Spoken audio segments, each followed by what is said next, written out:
Hello, welcome to my channel. Let's paint a new portrait. Today's practice painting from a black and white photograph. Okay, this is something that I recommend to everybody to try because it's pretty good, to practice mixing. And I don't have a color photograph. I'm gonna paint from the black and white image. Okay, here are my colors: titanium white, cadmium yellow, cadmium orange, cadmium red, burnt sienna, permanent alizarin crimson, chrome green, cobalt blue, and ivory black. And my brushes, as always, are synthetic brushes. Okay, let's begin. Let's see, I'm gonna sketch really fast the position of the face.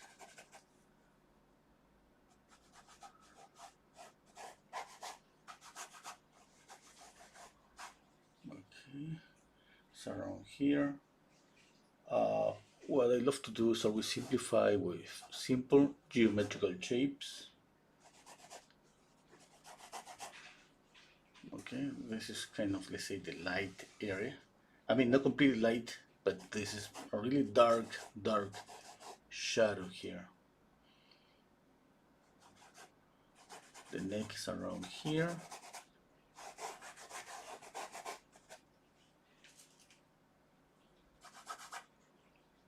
Okay, just that, I think. Let's see the background, the bottom. My space for mixing the colors here. Okay, one thing that I was thinking about color. Obviously, you can see there is light behind here. Definitely, I'm gonna add some yellow here. Okay, this is gonna be yellowish. It's just sunlight, and let's say that's the best option. Okay, now if I have this warmer color here, my best option for the face is knock down the color. Okay, I'm using burnt sienna white, black and white. Okay, I want to knock down skin color, kind of pre-mute color.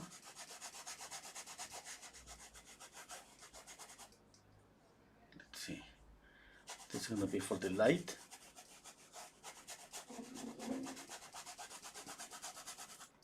And a little bit darker. This is gonna be for the shadow. Now, I'm not so sure if I'm gonna paint the shadow as dark as in the photograph because that's too much. That's too much for me. I prefer some kind of transparent shadow. But let's see. It's too early to see what's gonna happen. Hello, uh, JV Paint. Hello, exploring history.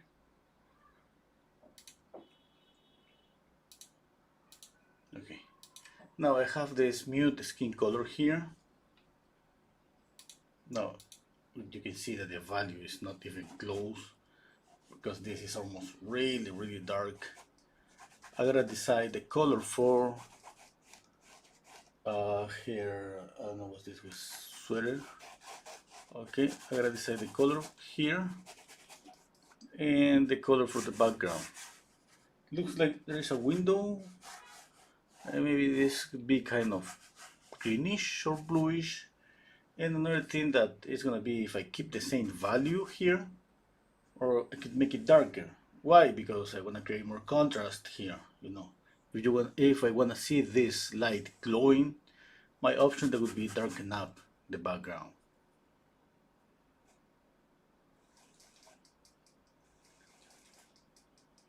Okay, right now I'm just throwing some ideas about what to do.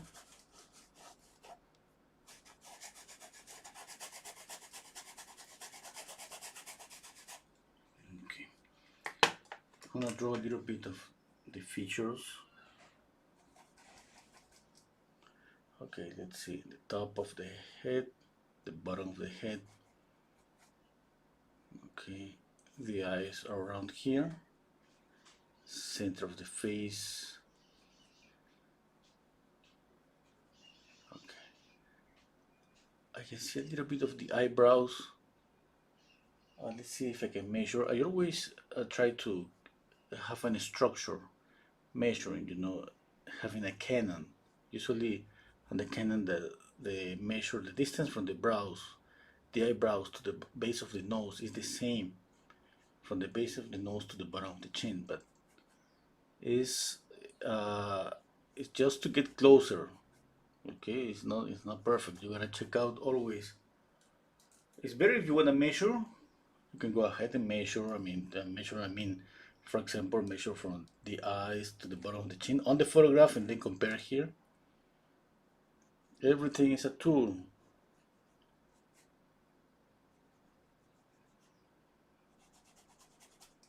Okay. Now, what else I gotta see? The reddish colors on the face. I'm gonna prepare more of a skin color. Basically a knockdown orange, a little bit of red.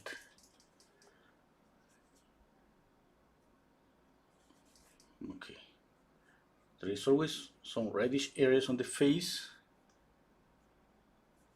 That's gonna be the nose, cheeks, upper and lower eyelid. Okay. Chin, and sometimes a little bit of the forehead.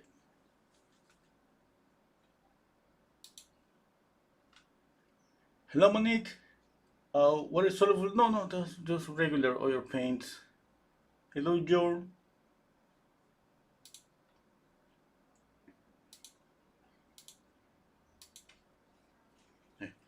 Okay. I'm gonna pick up this color here, and let's see. I need to darken up the edge of the face a little bit.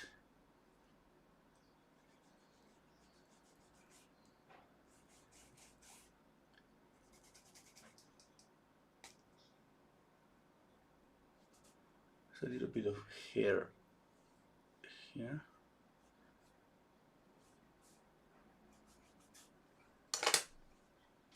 Okay, I need chrome yellow. Okay, let's see about the background. First, I love to establish everything. Okay, in this way, I can judge the color and value, because I don't know if I'm gonna darken up something or light up, and I need to see everything here on the canvas. I need to kill the base, everything. Okay. The first idea I have about the background is just make it darker, just because I want to create contrast, like I said here.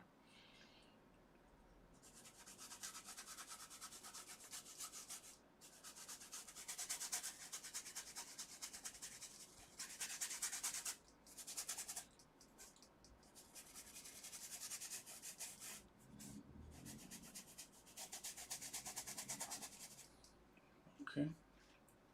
Now, obviously, when you add a darker color close to a lighter color, the lighter color is gonna glow. It's gonna look lighter because you're creating contrast, and that's what I want here. Uh, the more I darken up, let's say the face and the background, the more this yellow is gonna glow. But obviously that's not my intention. Is I love this light here, but when I wanna get is the face. Right now I'm just establishing colors.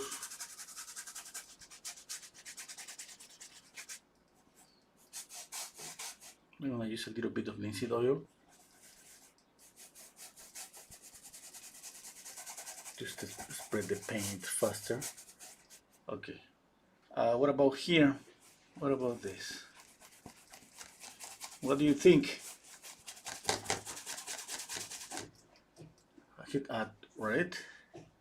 I could add a darker red, of course. I could add some blue. Yeah. The face, and think about this. You have this color, you have this yellow here. Now I have this kind of dark gray color, which I can make it more bluish because I can add some touches like this, or even some green. You know, I just can add more colors to the background, and that's okay. Keeping the same value. Okay. Now what about here? What if I add a darker red?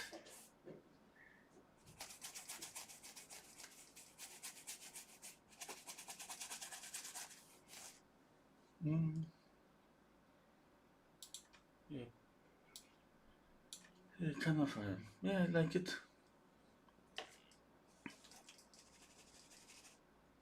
Okay. Now I have established, you know, a little bit of the values. Okay, where is my brush? Okay, here's the brush for the background.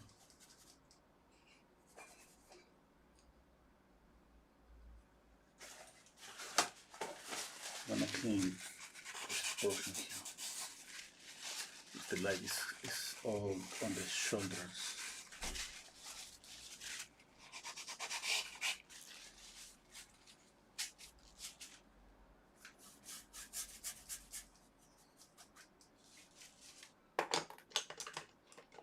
Okay, what about the face? Let's add some lights on the face. I always, when I'm about to draw the face, I'm squinting down the eyes and I try to find where is the lightest area on the face.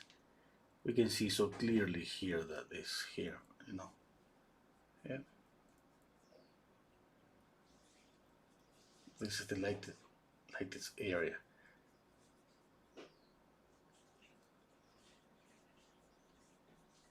Okay, maybe the face could be more orangey, pinky, colorful, but I imagine if I add a really orangey skin color, because I wanted to make it colorful, that's gonna compete with this color, okay? And usually when we have a strong, warm light like this one, okay, usually that light hit and then it's bounced back. That means that we need some warmer colors here. It's nothing. It's not just about making the face cool, but you know, it's up to us if we follow, you know, color theory rules that it says when the light is warm, the shadow is cool, and the light reflects back, bounce back on the cool area and creates a combination between warm and cool colors on the shadow. What if we ignore that and just we go and make the face cooler? We can do that. I mean, it's our painting. Okay, that means we know the rule and we break the rule a little bit. Okay, I want to see what happens. Since I don't have color, this is a great opportunity to just to experiment. And I always recommend this. Okay, if you think you know a lot about color, try painting from black and white, and you're gonna find out what else do you need, you know, to complete your knowledge or know how much you know. Now, when you practice from a black and white image, don't I mean, it's always a challenge. I've been practicing from black and white images for years, and it's always a challenge. Okay, it's not like, hey, I know exactly what's gonna happen, what I'm gonna do. No, I can have an idea. Like as soon as I saw the photograph on Pinterest, I knew I love this. I love the light because I love, you know, to add some orange. I love to do that. Where's my? Okay, here. I would love to add some orange here, some yellow here, and you know, create some really intense light here.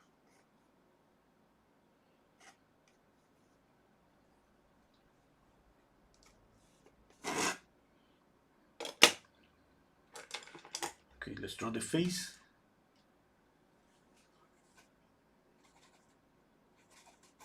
Okay, again, I'm thinking about proportions. I draw a little bit.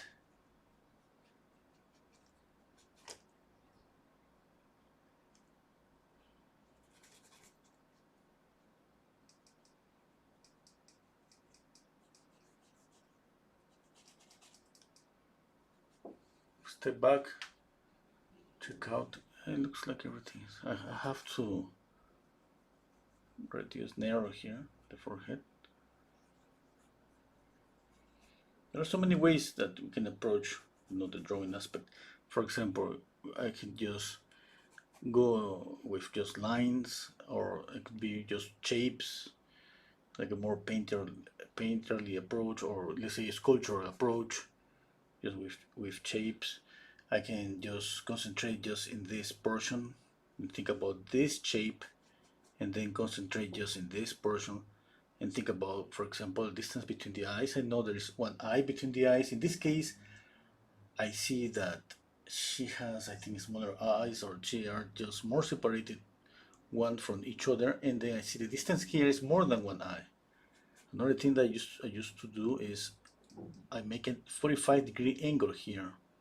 Okay, the 45-degree angle that would be here, Here, when it's a trichory view, obviously I use just the wider side to create this 45-degree angle, because here is not going to be a 45-degree angle. Okay, now when you use this angle, usually it hits 90% of the time. You're going to find that it hits the corner of the eye from the middle of the nose. And that's pretty good, because that helps a lot, with the position of the eyes, to don't move the eyes too much to the left or to the right. Obviously, we need to move them, because there's no 100 precision about this. It's just to get closer enough, to from there move and start getting the proportions and the likeness. That's what we want. Hello, full art. Exploring. You teach people uh, not how to paint, but confidence. Eh, yeah, yeah, no, I mean, confidence is something that you kind of grows when we starting to paint better, because we're trying to feel that we're doing something. I mean, we're getting things better, and that just confidence is there, just growing with that. But at the beginning, when you have a lot of doubts, when we don't know about something that much, no, there's no confidence. Yeah.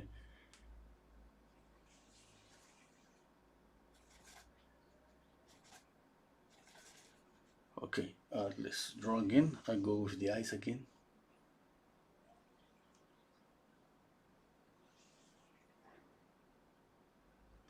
Squinting down my eyes. Let's see the mouth. I gotta move the mouth a little bit up.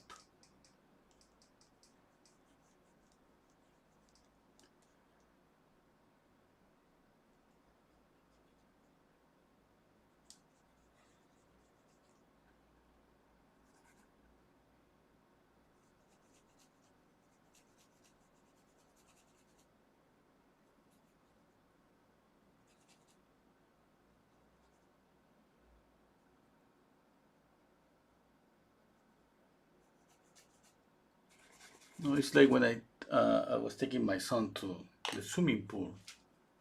He was afraid at the beginning.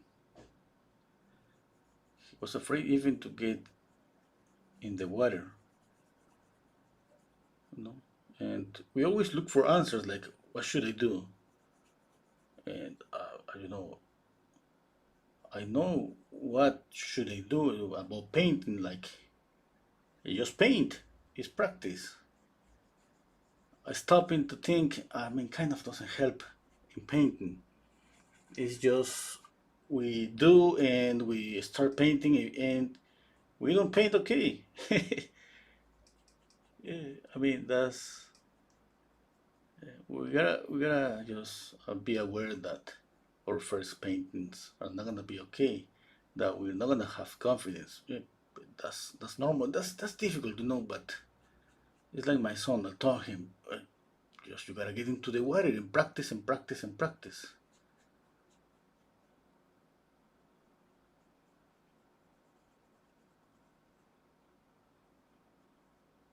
It's not that simple, no? It sounds simple, but okay. Well, about my shadow, I think the shadow here, I think it's dark enough. Not so sure yet. The size of the mouth is not okay. I'm squinting down my eyes and I see that, okay, this is not okay. It's still different. Yeah, I gotta fix that. Okay.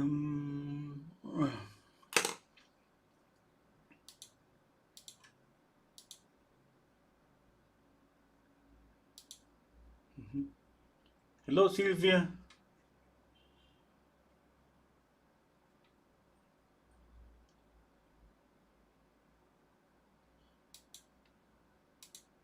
Okay. I'm gonna pick up a tiny brush, number 0.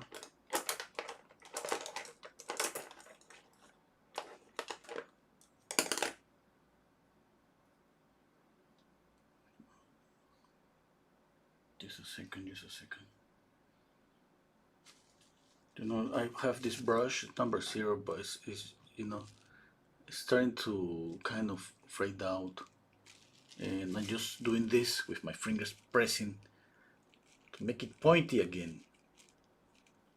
It's not gonna be perfect, but it works a little bit.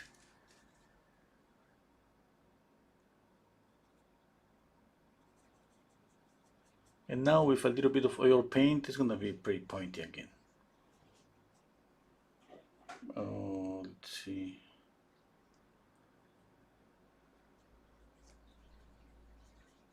My painting is clearer.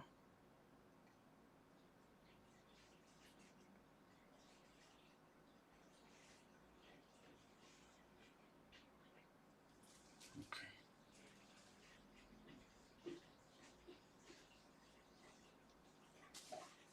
Now let's paint the nose. Let's draw the nose. Let's see. I'm painting and drawing.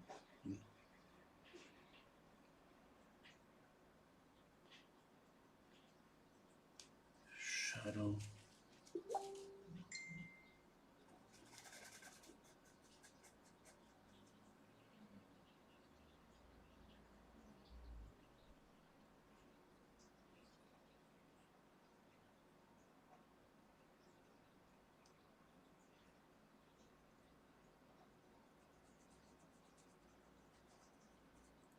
Okay. Now let's see the mouth. Okay. Center line of the face. Yeah. Lightning of the eyes. I think that's okay. Let's see the mouth. Usually the mouth is parallel to the eyes.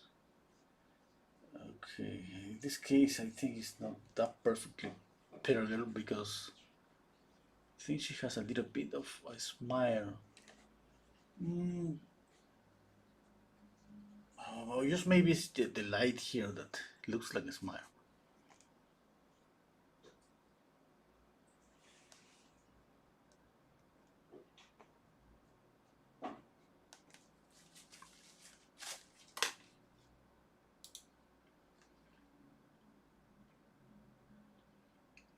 Okay.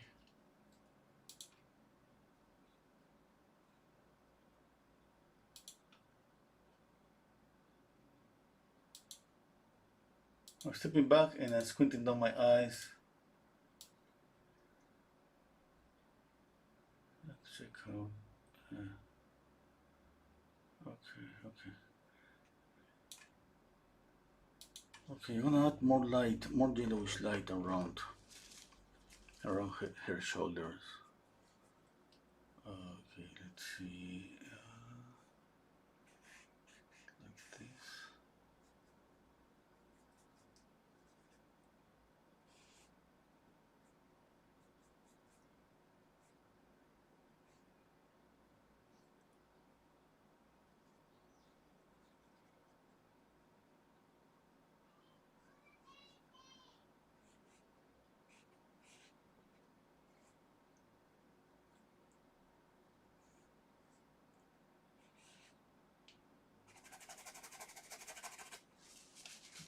see. I'm gonna add a touch of red here just to see, okay, if this color could work.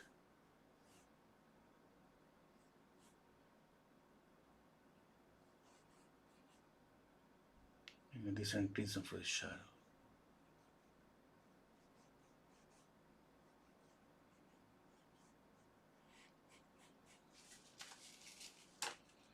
Okay, let's see. Okay, red here, orange. No, I like it, but I like it right now because I mean right now it's just a touch. If I just add more of this red here, maybe that's gonna be too much. Yeah.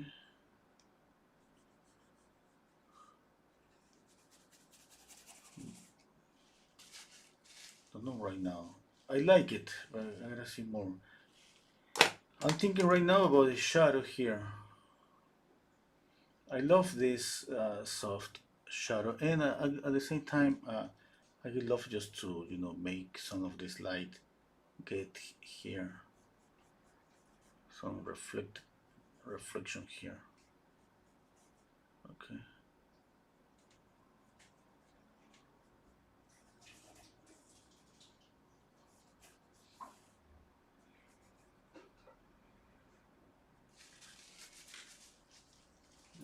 And I'm gonna darken up the shadow on the face.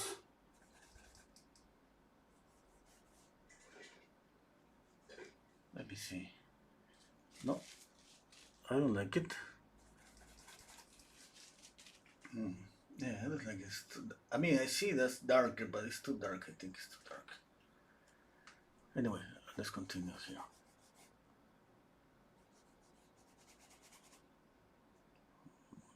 Now, if I decide to make this red, definitely I'm gonna need to add some red here. There's gonna be some reflected light from this red.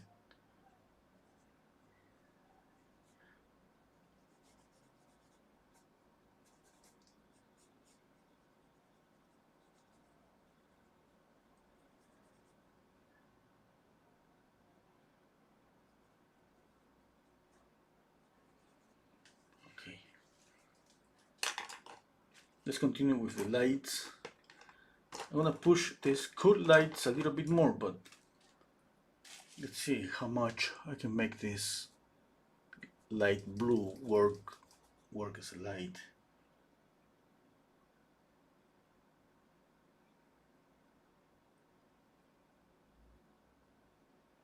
It's not gonna be just about this color. Okay, remember that there is some reddish areas on the face. That means that at some point I'm gonna add a little bit of pink here. Okay, I like this light blue color as the light. I just gotta control that a little bit. I just don't want to exaggerate with the blue. Let's see. One thing I gotta be sure that the lightest light is where is here. Okay.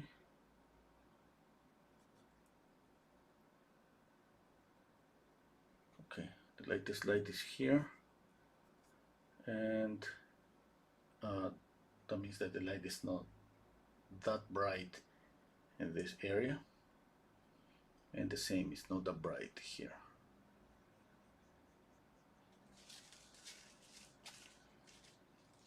Yep.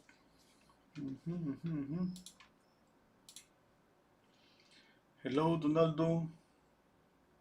Exploring is asking me, what was the difference in learning to paint from your mother than going to art school? Oh, wow. Hello, Marina. Okay. Yeah. Uh, yeah.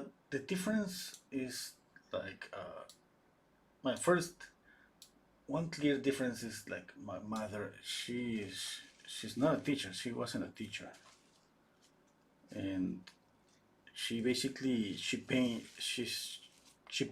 her whole life portraits, for I don't know how much, 40 years, maybe more. And imagine that I have some photograph when I was a little kid, like 2 years old. On the background, my back, you can see the paintings there, portraits. And it's not like she got a lot of commissions. It was more like she was working from, at that time, from an Argentinian company from Argentina, and they kind of sell. They get the commissions, and my mother, she was just a one more painter, but she usually painted like what it was about between 50 and 100 portraits per month. Eh? She didn't spoke to any client, nothing. It was just one guy just came with all the photograph and a small portrait just like this one, and then she started to paint, and you know 50 to 100 per month. 100 maybe I'm exaggerating too much, maybe 50 to 60, let's say. It's a lot. That's why my mom, she spent like the whole day painting from the morning to night. And I mean, teaching, it wasn't like, he wasn't his cup of tea, her cup of tea, sorry. She didn't know how to teach. And obviously, something that happens in the School of Art, imagine the School of Art is just as a, it's just working out on a gym, and you do the same like daily, practicing about values. One thing that is pretty clear, that makes a difference for me, that made a difference for me, it was the first year that it was almost just painting and drawing. And while painting, it was just black and white, and always with high contrast images. That means that it was an education where you just exposed to a high contrast, like light and a dark shadow, and you train your eyes just to see that. Okay. And in drawing, it was the same, drawing and painting. It could be kind of boring, drawing, painting just black and white. I mean, drawing is okay, but painting in black and white, but that's the training. Yeah? And then you start just starting to use color. And when you work on black and white, what you're having is a really solid foundation about values. And you all are gonna listen everywhere that some painter says value is king on painting. I hear a painter saying something like, value makes all the hard work and color takes all the credit. Okay, for so many painters, value is the more important thing in painting. And with a solid foundation about being able to represent the lights, midtones, and shadows, is with that, kind of you add color on top of that. And at the same time, obviously, we practice some techniques, like helps you to grow more, like a grisaille and adding glazes is, that's another way to mix color. Then you learn that the mixing color, it's not just, it doesn't happen just on the palette. It could happen layer after layer, like applying filters.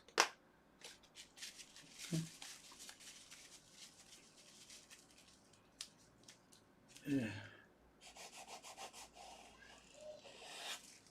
We need always some instruction.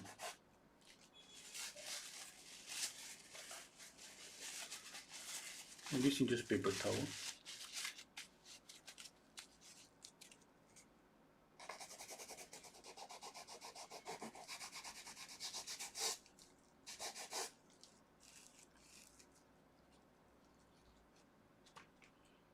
Let me step back. Yeah.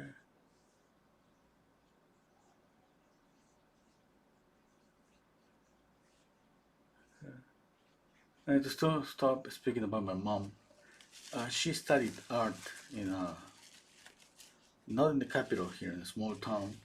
to the south, and she studied, I think, for a couple of years. And she had some foundation, of the School of Art, maybe 2 or 3 years. And then she started to work painting portraits. You know, that was enough. Here on the light, adding, it's difficult to see, but some cool, you know, obviously light blue, and at the same time some light orange. Okay, I don't want like one just erase the other. I want to keep both here. Hello Joel, hello Carvalho, hello Incoasty Art.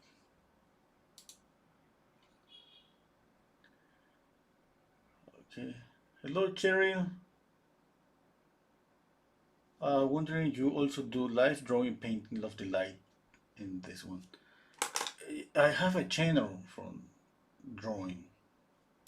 I don't draw like on that channel for a little bit, but you all can see some on my YouTube channel. You can see a lot of live streams. I draw with ink, charcoal, with charcoal.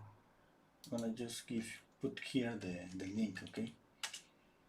I'm planning, I always plan to go back and to draw in my channel. I was doing live stream like twice a week. Here's my drawing channel. I'm gonna post it here in the comments on YouTube.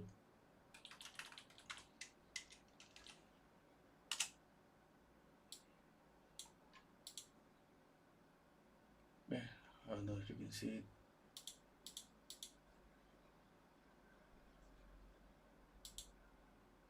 Okay. Okay, the name is in YouTube. You look it for with this name. Hello, Michael.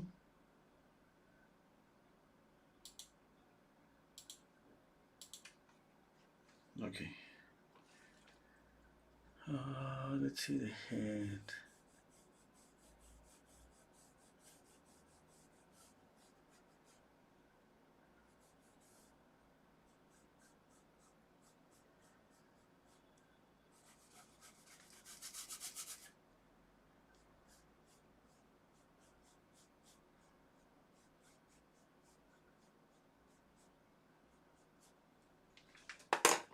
Okay, on the draw again to add more details to the eyes.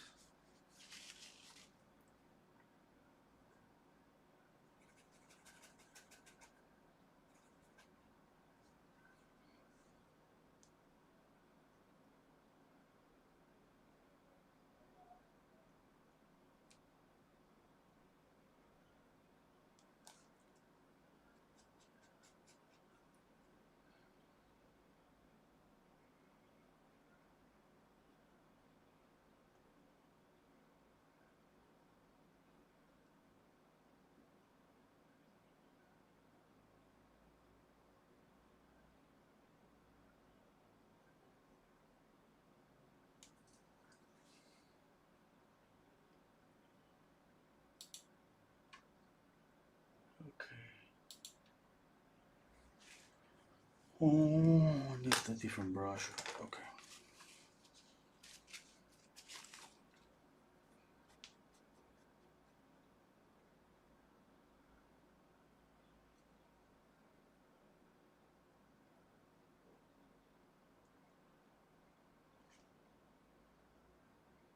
The eye is like the iris is like an oval.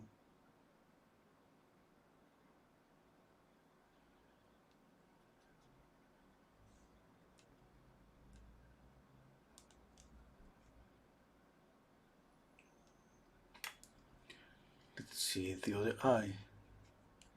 Okay, first the distance, and I always check out alignments. For example, on the photograph. Okay, check out the tear duct and trace a vertical line and see if this aligns with the side of the nose or anything that you can use.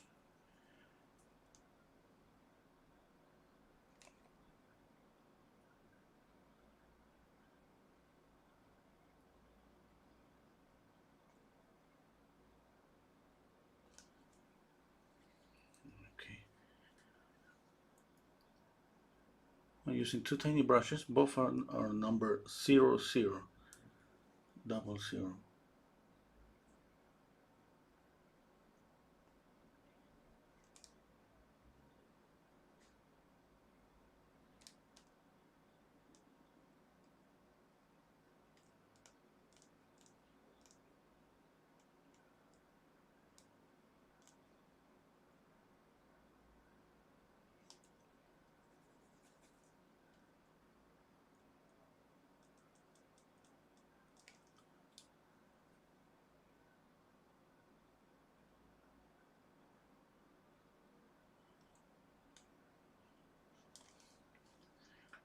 Okay. Mm, mm.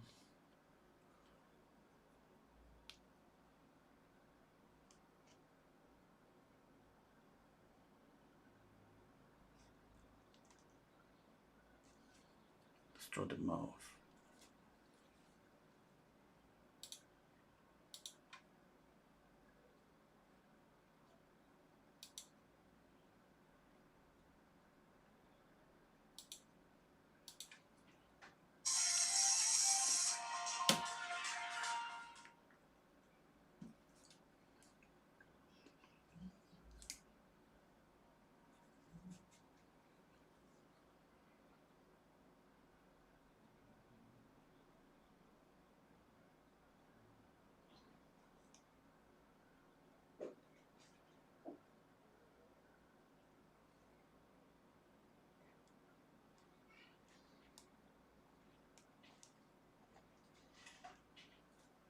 Okay, let's draw the mouth.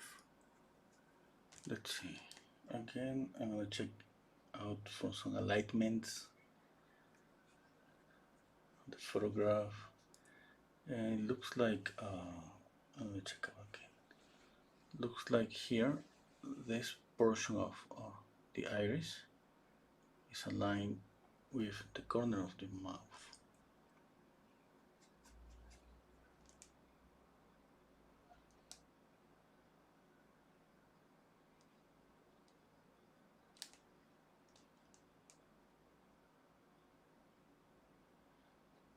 Okay, at the same time, I'm comparing a lot.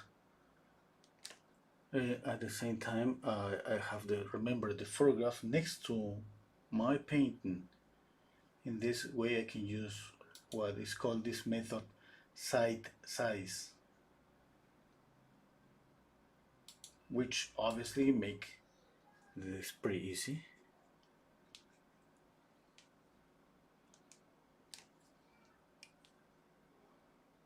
No, I mean not that easy, but I think it's it's better when you have the photograph and the painting pretty close because that's easy to compare, and that helped me with the likeness.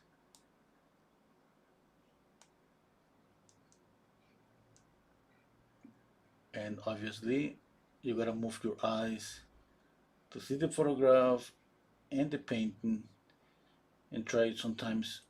Sometimes I keep moving my eyes just really fast to the photograph and the painting, the photograph and the painting.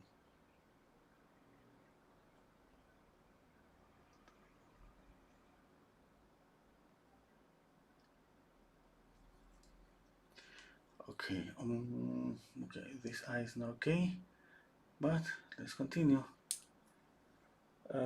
I prefer to work always a little bit on the eyes, then I move to the nose, then I move to the mouth, and then I go up again.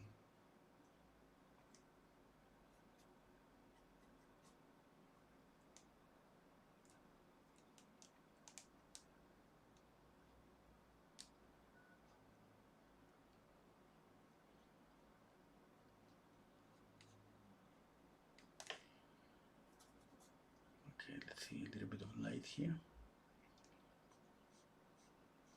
Light here.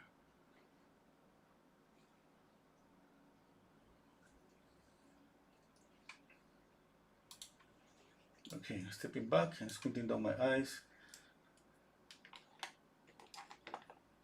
Yeah. I'm gonna blend a little bit.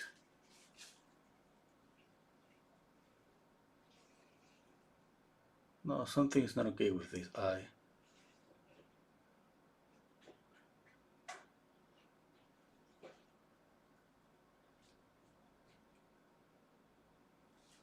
I'm blending.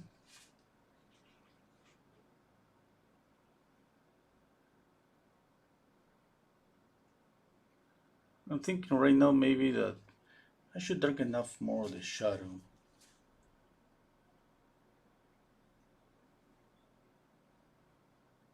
I'm not gonna do it right now if I decide to do it. We always have second thought about anything because I was pretty sure from the very beginning that not to darken up the shadow here like the photograph because that's just too dark. It's just, I don't know, that would be a really dark brown.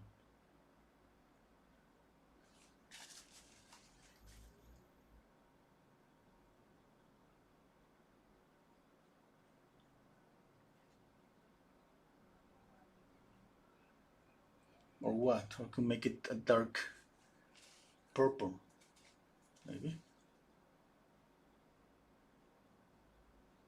Imagine this really dark purple and the orange here. Warm, cool, and this is neutral. Neutral I say because it's in the middle, it's a mute color.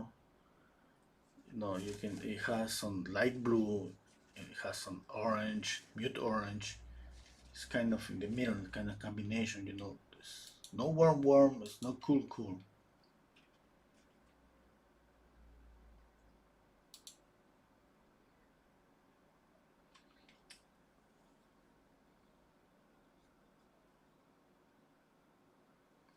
Okay, I need to turn off the lights.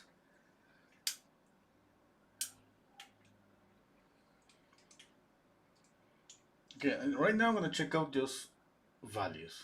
I know that I gotta fix the eye, that's not okay there. I need to check out the values. Look at that. I like it. Definitely I like, you know, this light glowing on her back. Okay, let's fix the eye because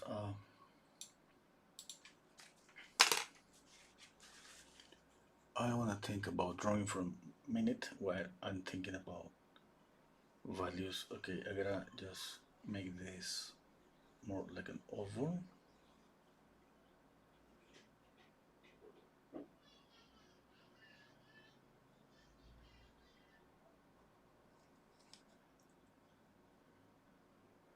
Gotta move this up a little bit.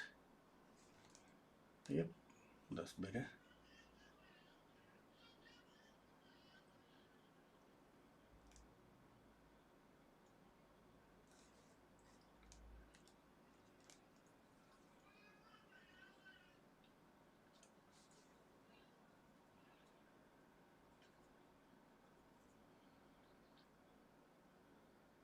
I always make this area a dark red, and sometimes I add, or sometimes I add pure red here on the duck.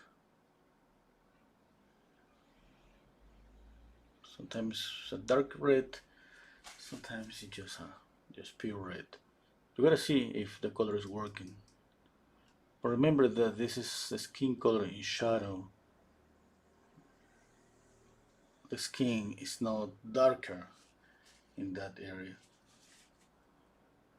Okay, we shouldn't go with a darker brown or any darker color to paint the upper eyelid or the lower eyelid.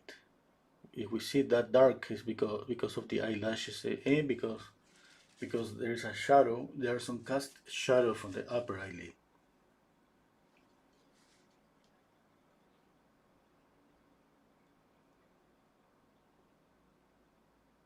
Okay, I think I fixed the eye a little bit, but I gotta continue working on here. You know? I think it's more tilted.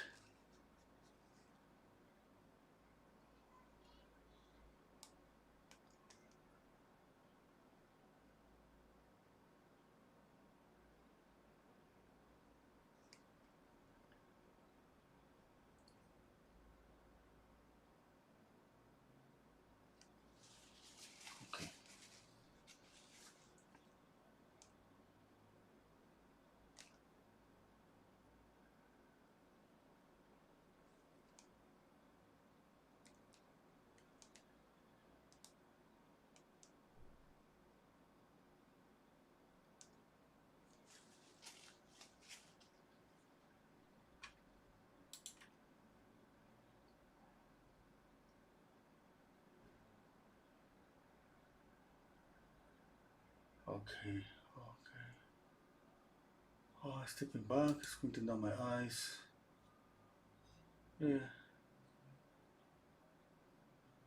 yeah, it looks like everything is okay. Okay. Michael McEwan is asking, do you know where your name Castaneda comes from? Hello, Christine. Uh, to be honest, maybe from Spain.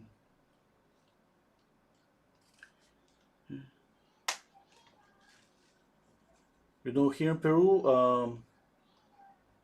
or native names, you know, doesn't sound like that. Pretty sure that came from Spain. I mean, we were conquered by Spain. Is there somebody from Spain here? I haven't checked out, but pretty sure that a lot of the last names here are from, half. They say half, more than half, from Spain, and the other half from natives last names.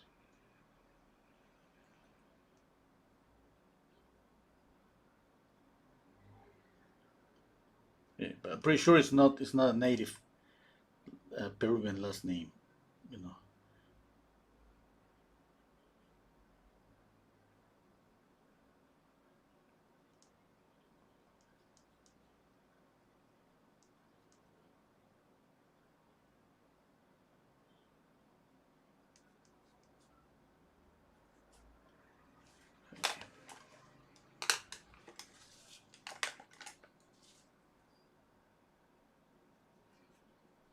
Now let's see. The ear is aligned with the mouth. That means the ears around here.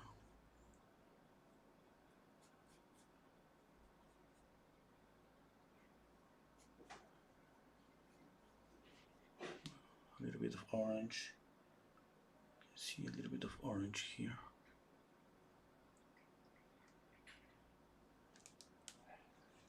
There's a reflected light under the chin and here.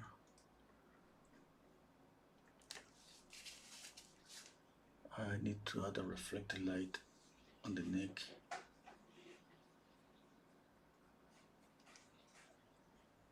You see pretty clear the reflected light here.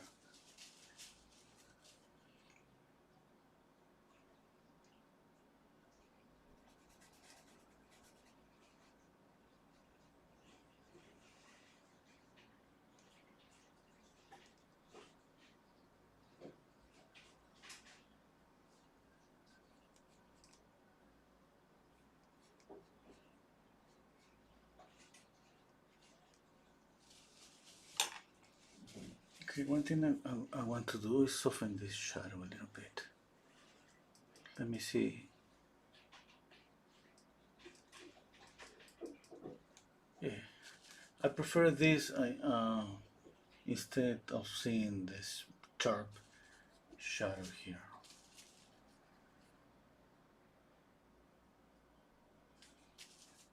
Okay, let's put a little bit of pink on the face.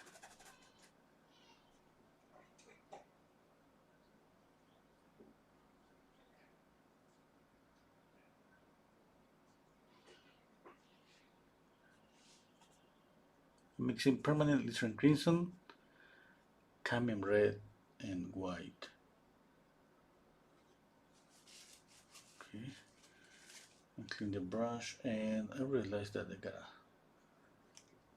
I need a different brush. Hello, Ardish.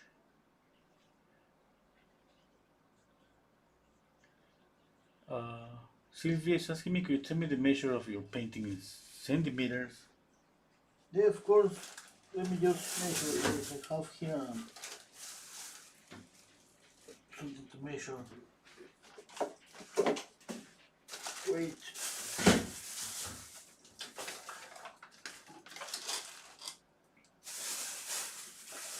Well, it was here, it's not here anymore.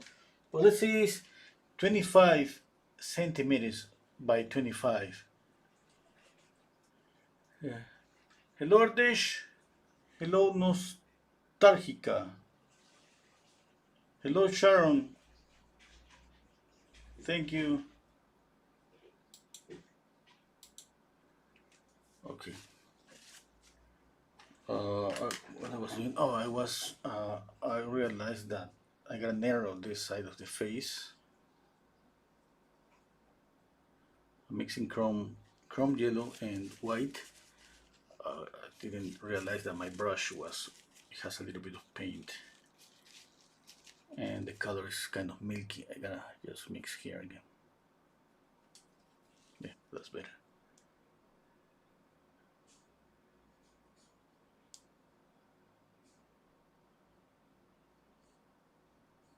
Okay, I think that's better.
Mm, let's see.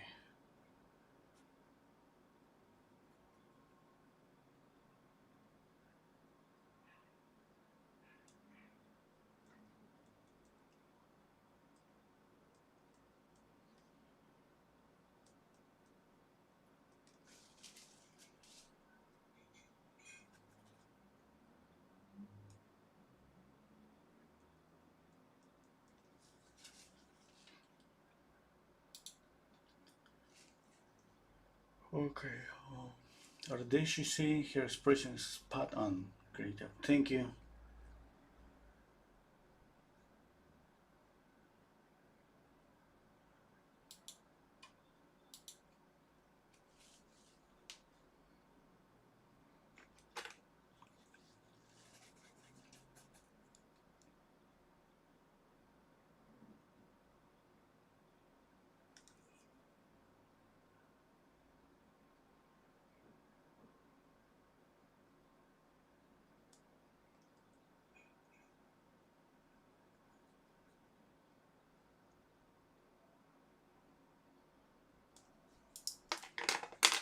There are some little dots on the canvas.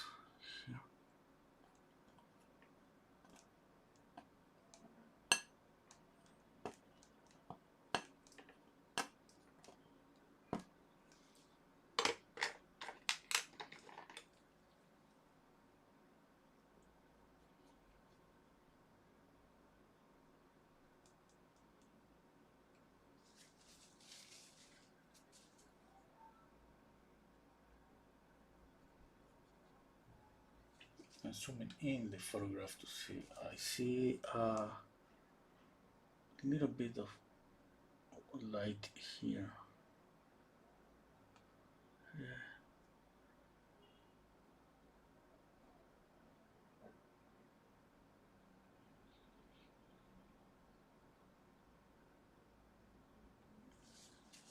Okay.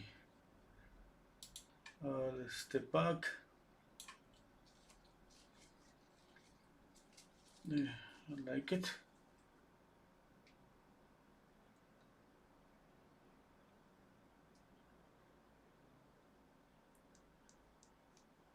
Adding a little bit of red to the mouth, a little bit of red to the nose.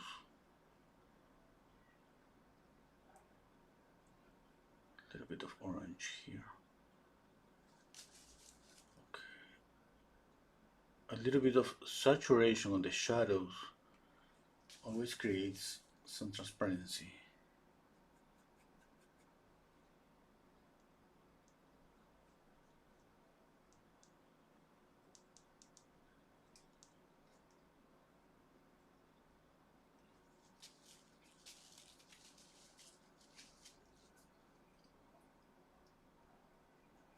There is a link to the photograph if somebody wants to paint with the video. You know, if somebody has a question about anything related to the painting or materials or anything.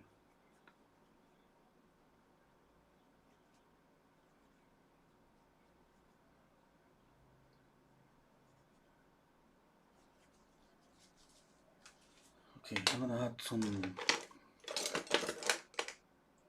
me see. I need a clean brush. Okay, I think this one is gonna be okay.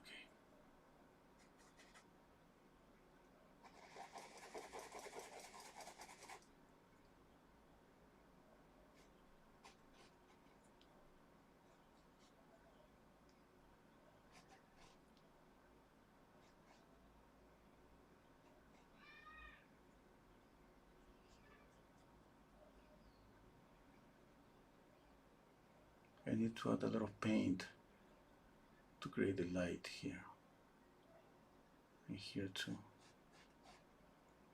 And I gotta just do it again and again.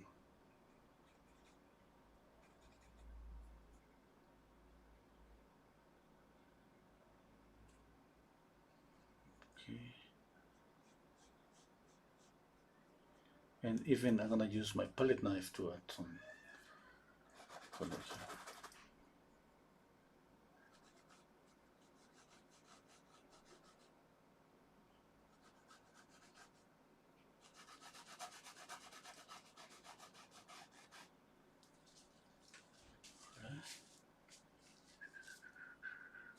A little bit of orange.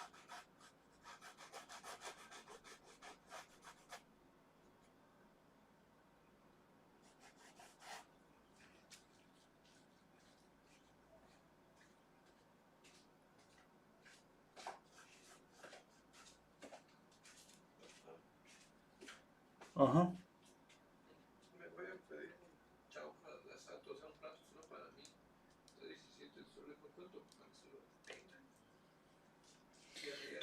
Mi billetera no está ahí. Mira cuánto hay ahí dentro. O mi pantalón, el bolsillo de mi pantalón, mira.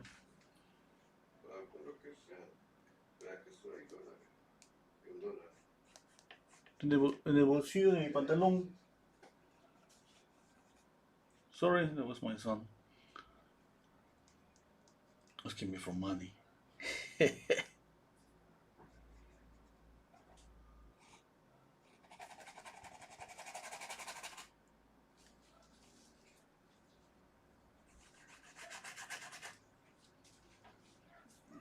love this touch here. I don't want to move anything. I want to keep that.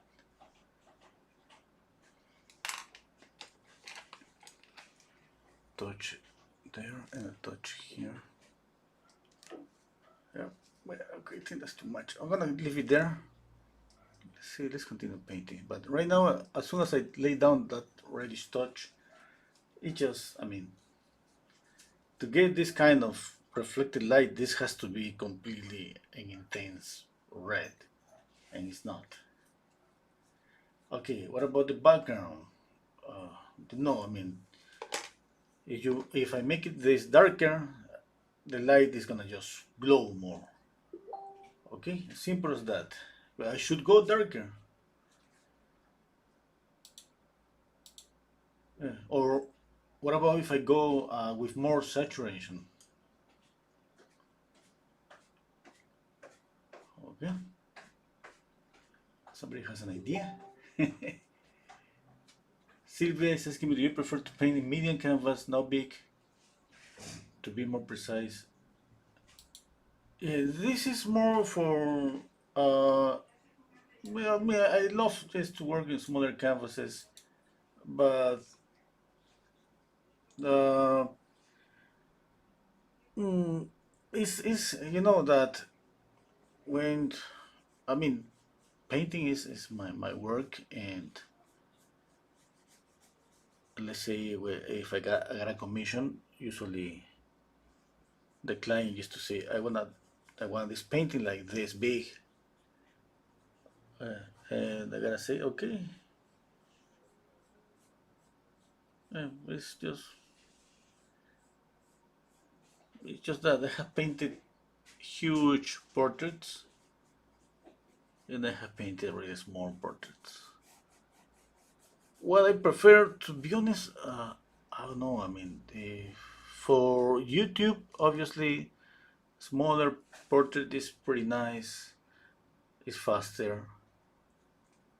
Yeah.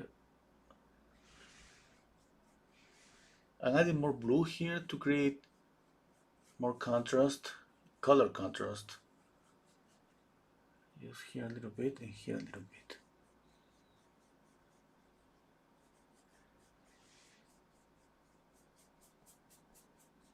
Okay, just here. I don't want to extend the blue up here.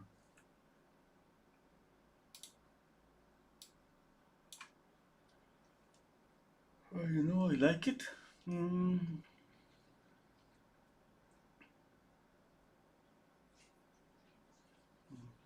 Let me see. I'm thinking right now. I'm just thinking that how to paint, all of this, and when I paint this, the hair here, the yellow is gonna get mixed with the blue. I'm gonna get some greenish color here, and that's for sure. I mean, if I move this here, as soon as I start to do this, I start to see some green. Yeah. The only solution right now is just to put more paint on top of it. Let's color more yellow, more and more yellow. What about the face? I should sharpen more the face. I think I exaggerated too much the light here. I know this was my lightest light, but even I think I made a mistake, and the light should be more here in the mirror.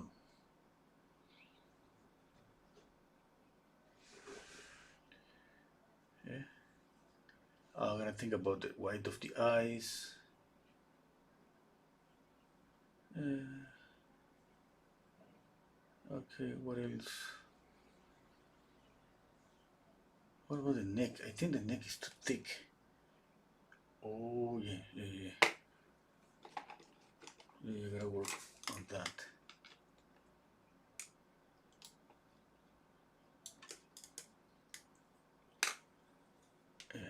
I'm gonna move, narrow the neck here first, a little bit, okay?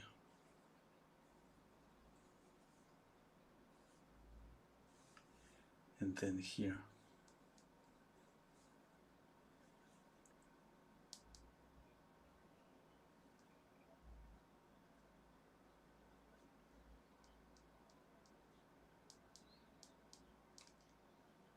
Okay,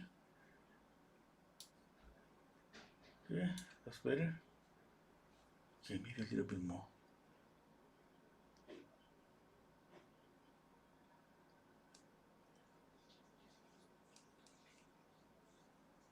Yep.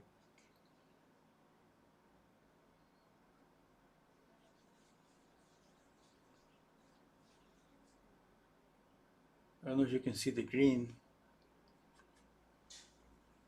pretty clear. I don't like any green here. That happens.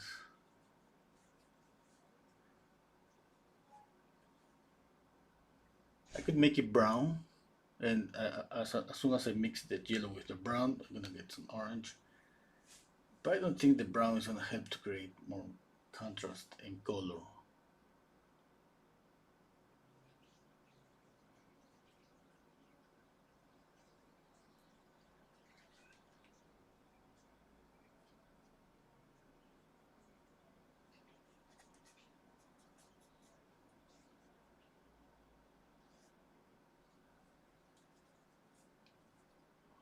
I'm thinking.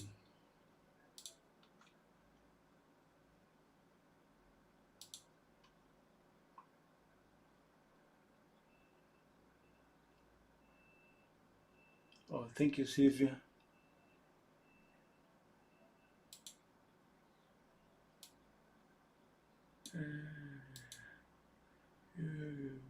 What else? What else? What else?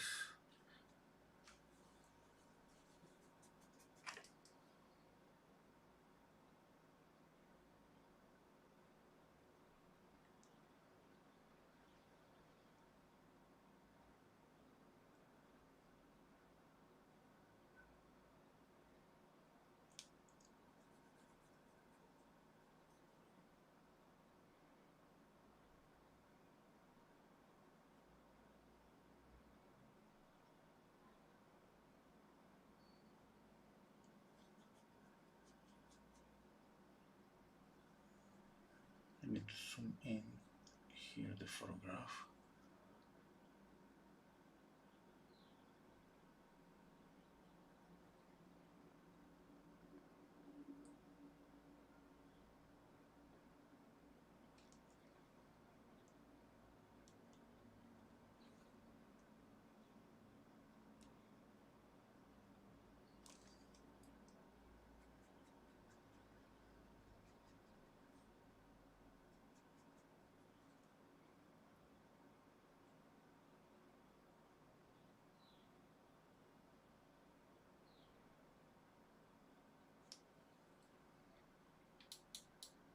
Okay.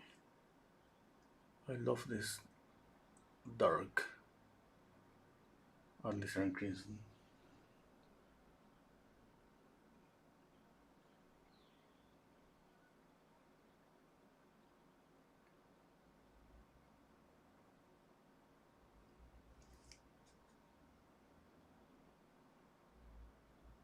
What about the color of the eyes?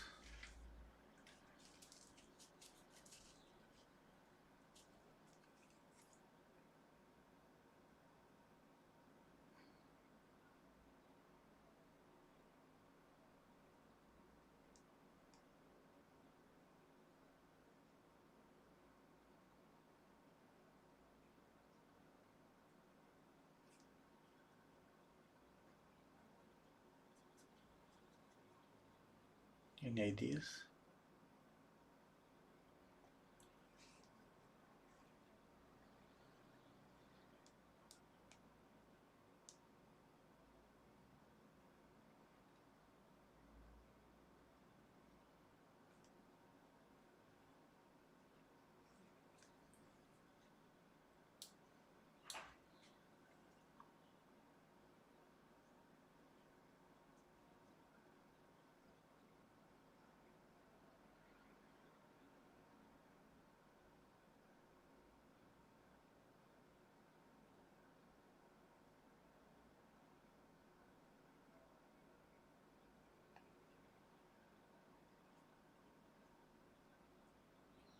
I need to create this illusion that there is area this is spherical here.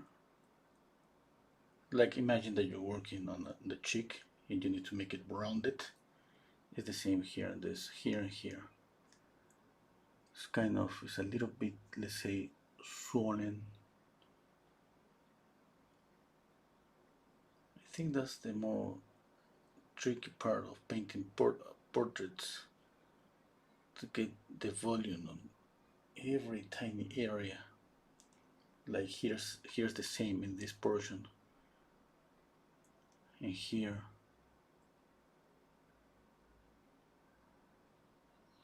For that, this is about just value and soften edges.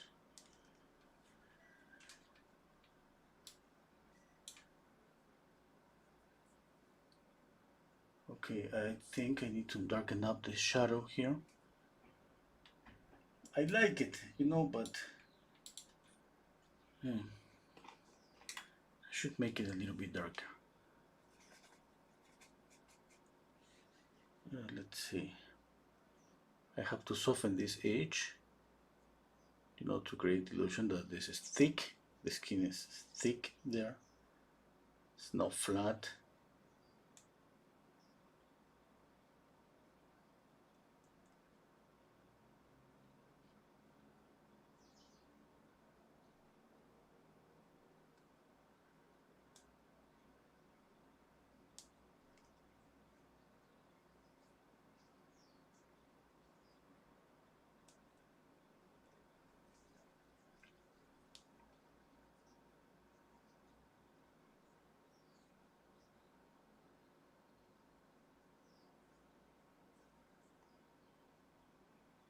Adding a little bit of orange.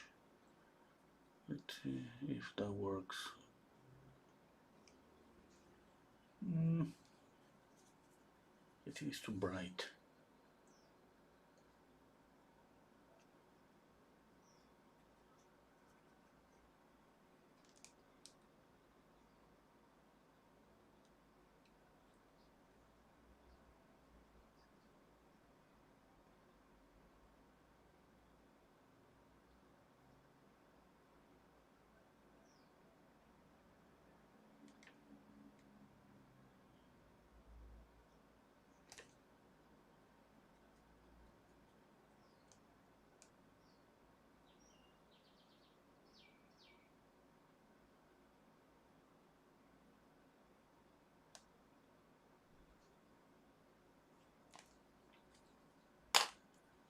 Okay, again I'm gonna use permanent alizarin crimson, and with this I'm gonna paint the nostrils.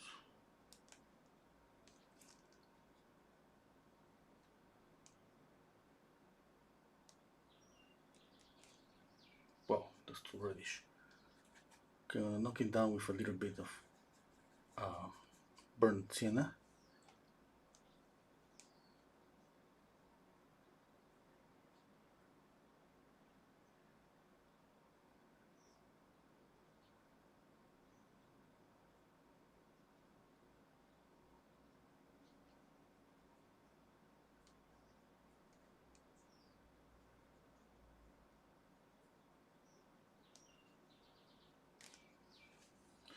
It's too reddish. I'm gonna leave it there. I'll go back to there in a minute. The same here for the line in the middle. I'm just using alizarin crimson.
Okay, I need to step back.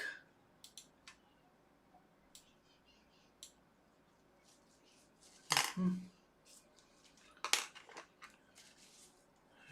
need to work on the shadow here.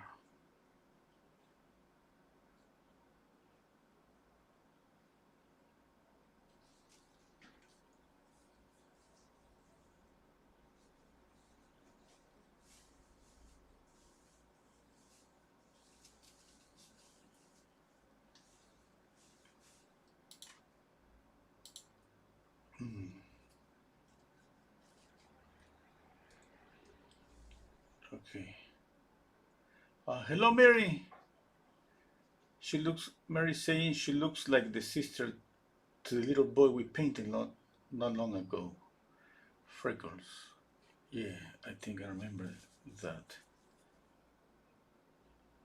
Speaking about freckles, I'm gonna try to paint the freckles, but sometimes I just escape on them because It's better to paint the freckles when the painting is dry.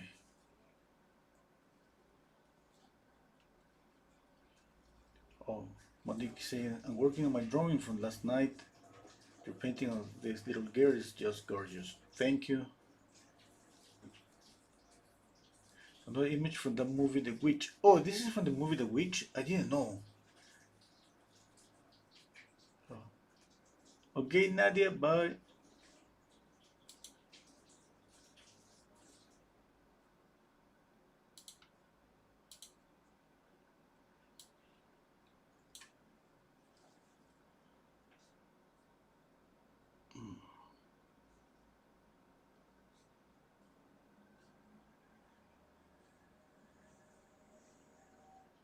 Okay, then I'm gonna be able to find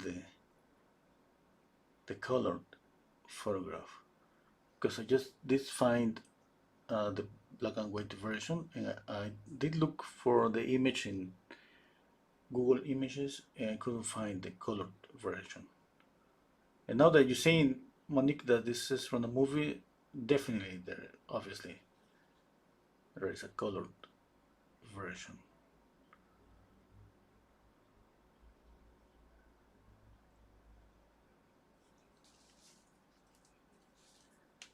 Okay, let me see, let me see.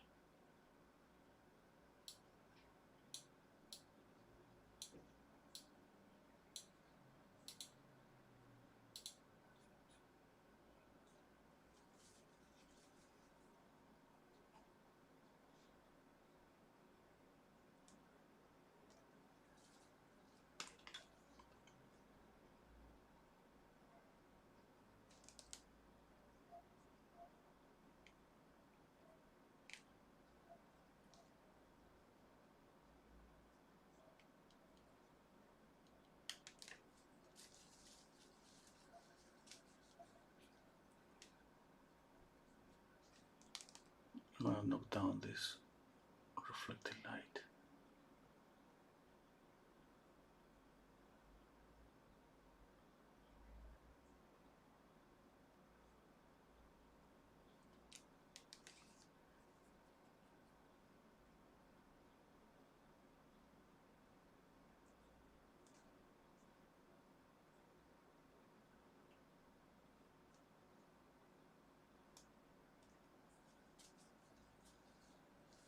Okay, I need to add more light to the white of the eyes.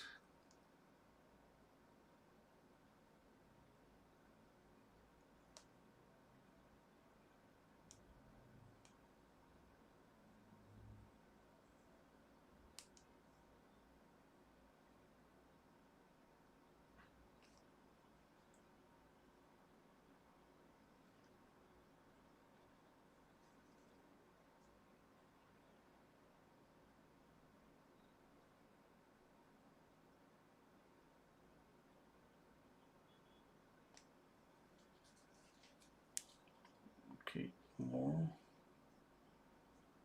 light.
Okay, I wanna look for that movie. Yeah.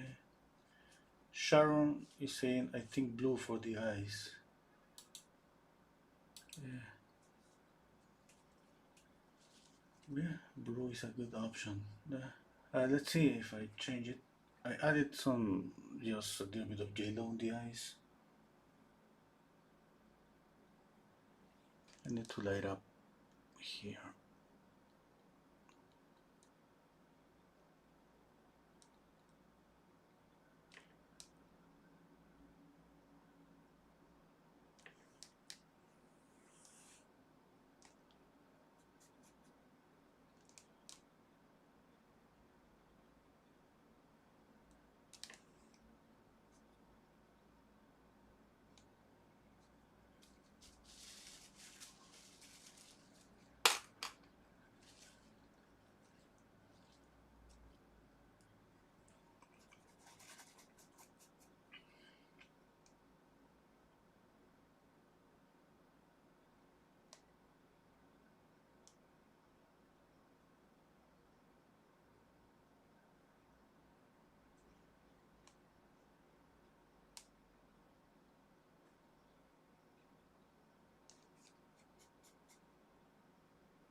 Okay, let's work on the hair. Let me think.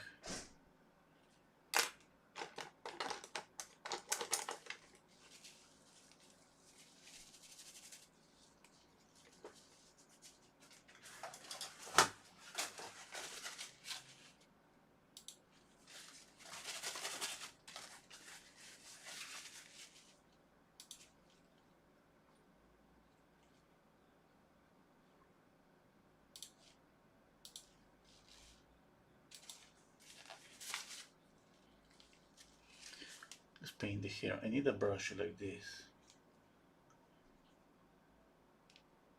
Okay, I'm dipping the brush in a little bit of linseed oil. Pick up a little bit of paint from here. Let's see. I go lightly, pretty lightly, on the ear. And I'm gonna just add more and more of this yellow, because every time that I lay down the brush stroke, you know that the yellow got mixed with this darker color.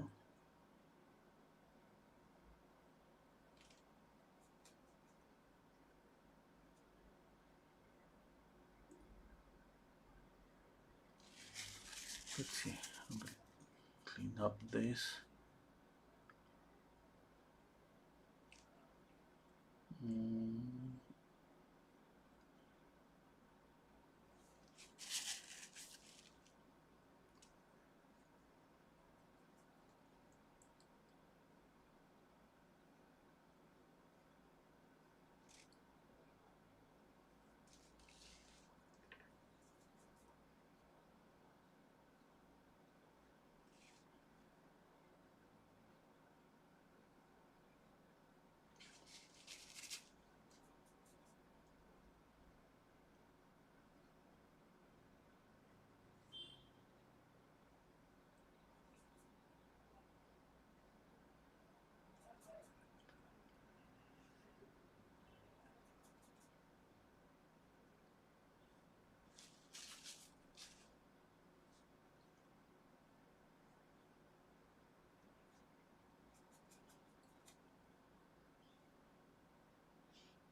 Mm.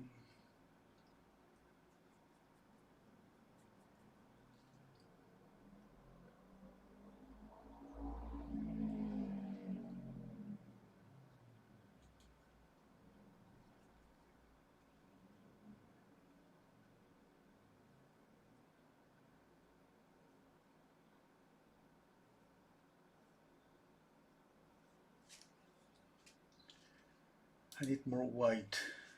Okay. Hello, Terry. Hello, Gary.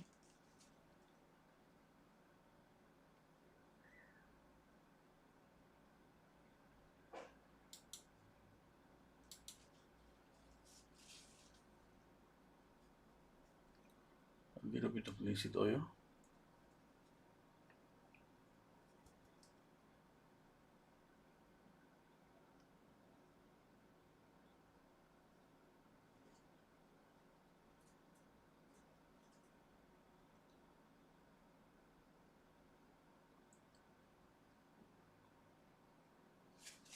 Okay, need some white.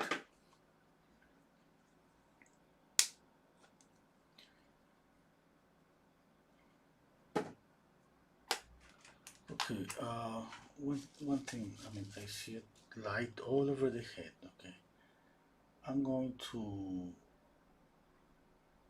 okay, gotta do, this is brighter, yeah? Maybe I need to add more white to this one, let's see.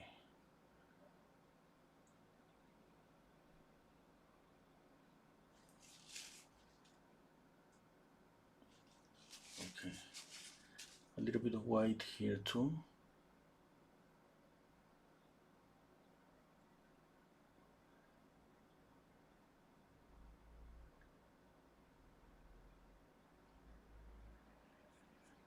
Okay, a little bit of white here.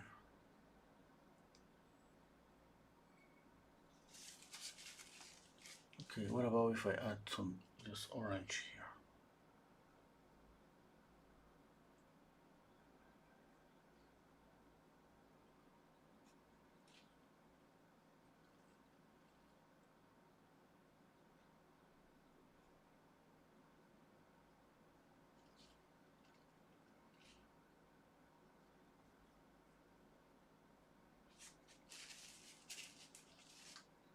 Oh, what about the ear? I forget the ear. Okay.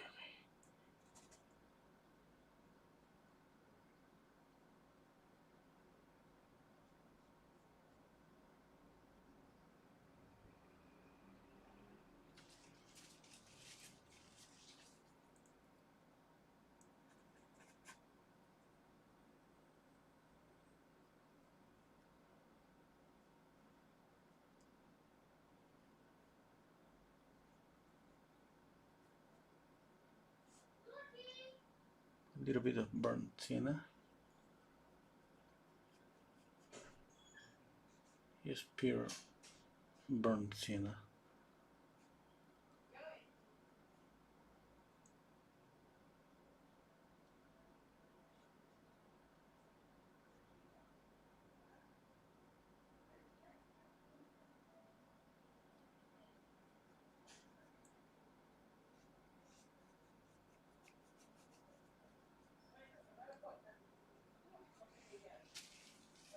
Okay, a little bit more burnt sienna here.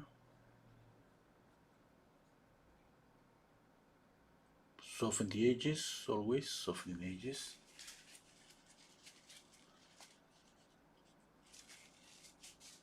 Oh, I see something on the face. No, I need some light here.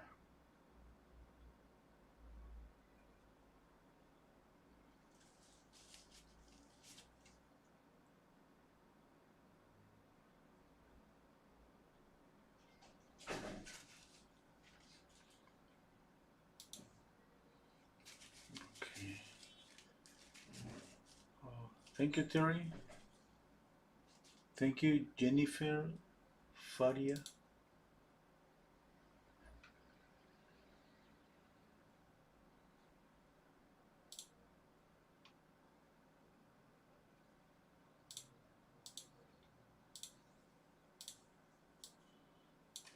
Okay, let's see. Let's go back to this right here. Okay, I think I'm gonna knock down this one.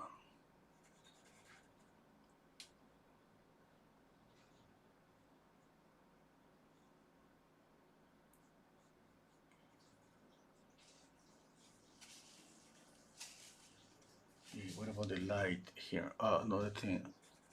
I'm gonna add a little bit of shadow here.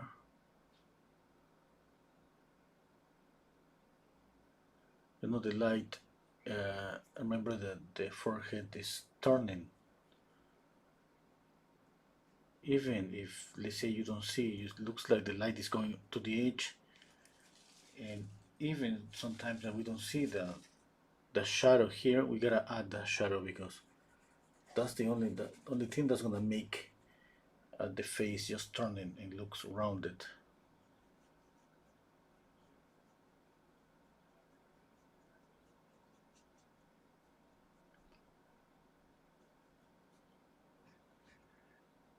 Okay, I'm gonna soften obviously the hairline here.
Let's see the time. I've been painting for an hour and 40 minutes.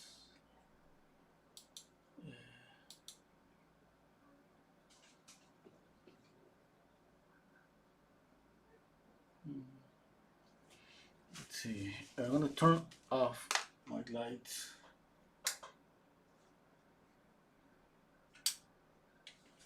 Okay, one thing that I see is the shadow here. I think I should light up the shadow here. Uh, yeah, that's okay. The shadow on the shadow. What else I see? No, I think everything is okay. Uh, what else I can do? There is some light here.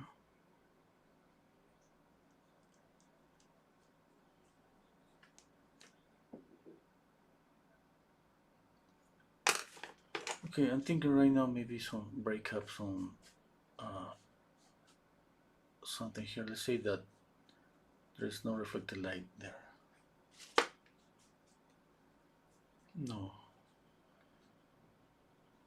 Okay, I'm thinking right now about all the edge, and it's just a continuous edge without, And I'm thinking I should break up maybe that because it's kind of framing the whole head. I mean, it's beautiful.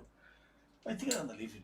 It's just what we see on the photograph is beautiful. And I don't know. It's just like every time that I see something that is so continuous, I'm thinking, hey, this rule about composition. You see something that is so continuous, you gotta break up that.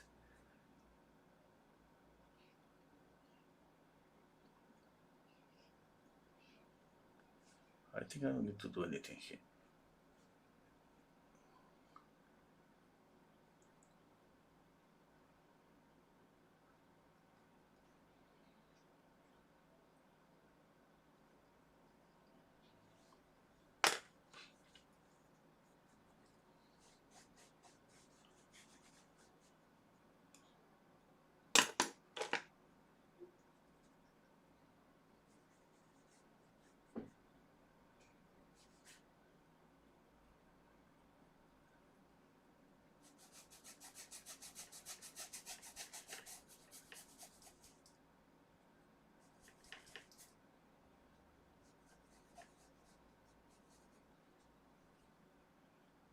Mhm. go here. Should make it darker. Add some details. Maybe a little bit darker.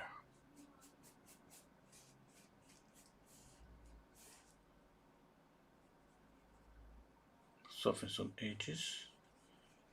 Okay, there. I'm gonna make this a little bit darker. I'm gonna keep this brush stroke. I like it.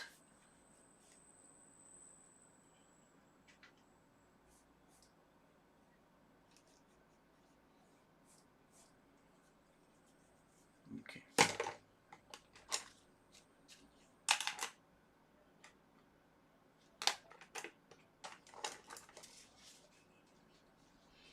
Need to step back again.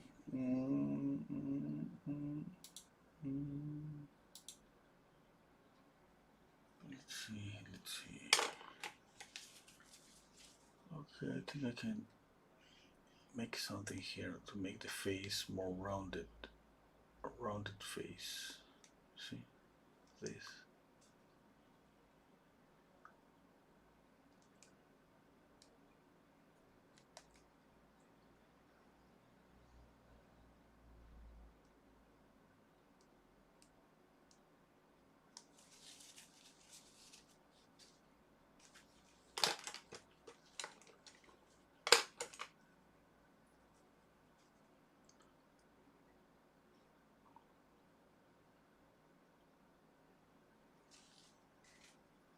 Okay, let's light up this.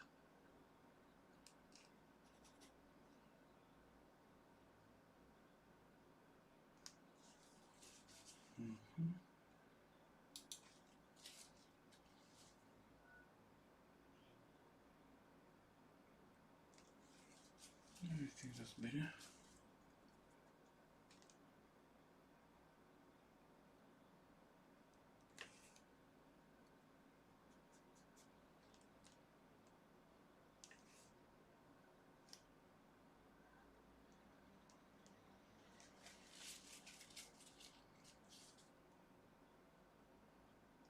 What about the freckles?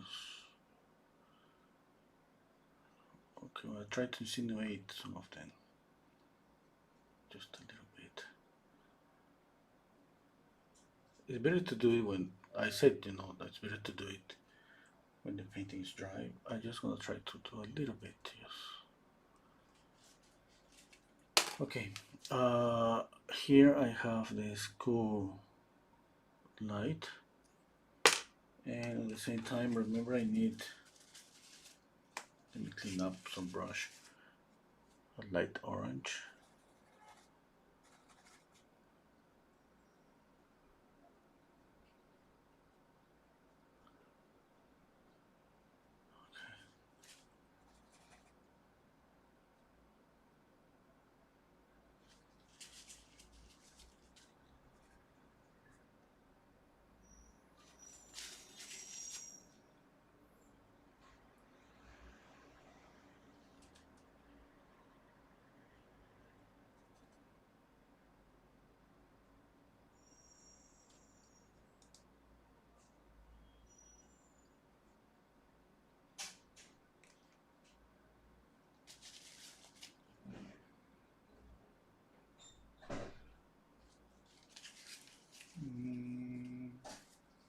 Okay, a little bit of light here on the chin, a little bit of light here. Let me see. Yep.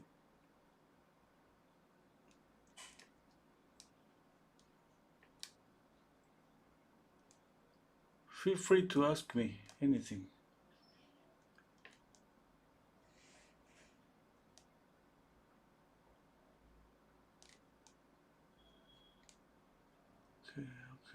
Okay.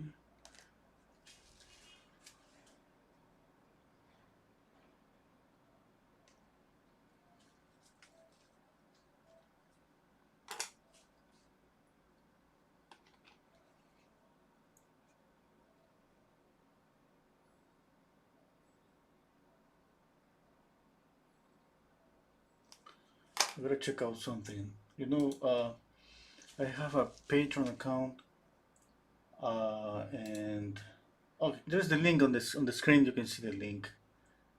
Renzo Art, and today is a critique night, and I think it was at 6 or 7. Oh, from 8. Okay, okay. I forgot. Yeah. Okay, okay. That's oof. I thought from for a minute. Oh my God! I think I had just 10 minutes.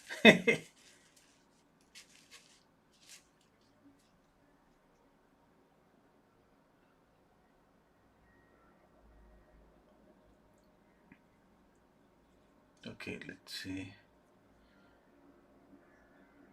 A little bit of pink here.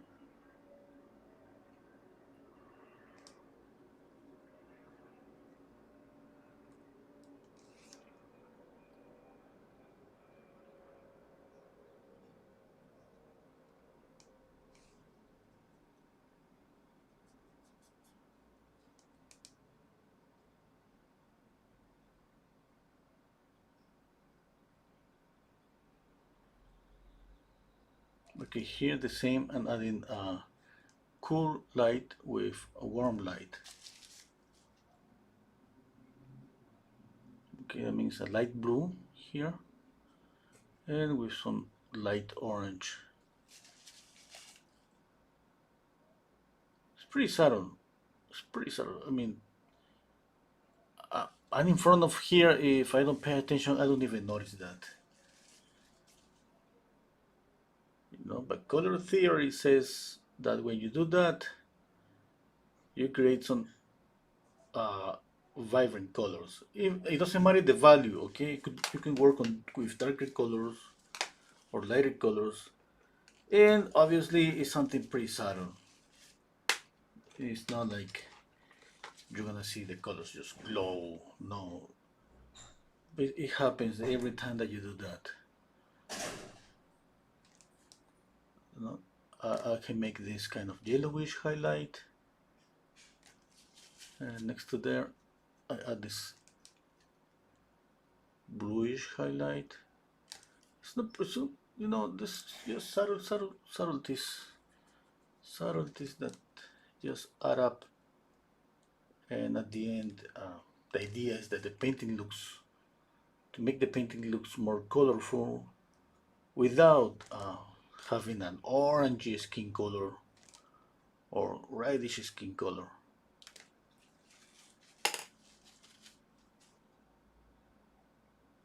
Okay, okay, let's read the comments. Hello, Sanij7.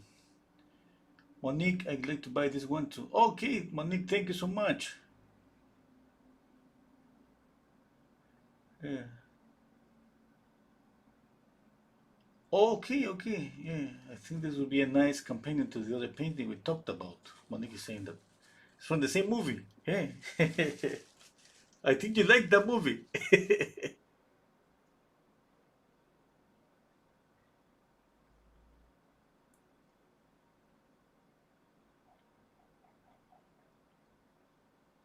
Exploring history of Punjab. It's asking me how do you add soul to the painting? Soul. Yeah. Oh, that's a kind of difficult question. Yeah.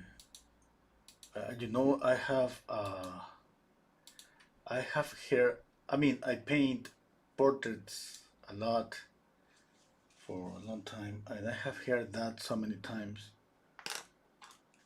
And to be honest, I don't have like an answer, and maybe it's not just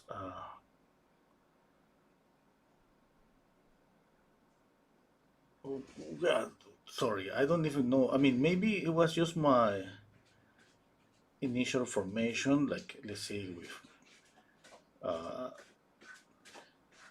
maybe I asked that question to my mom when she used to paint portraits, and for her it was like, what? What's that thing about soul? I mean, that Your painting doesn't look okay, it's just because you have a problem with the drawing. And for me, it was like, yeah, it was like, it's pretty nice, to think about this thing about that.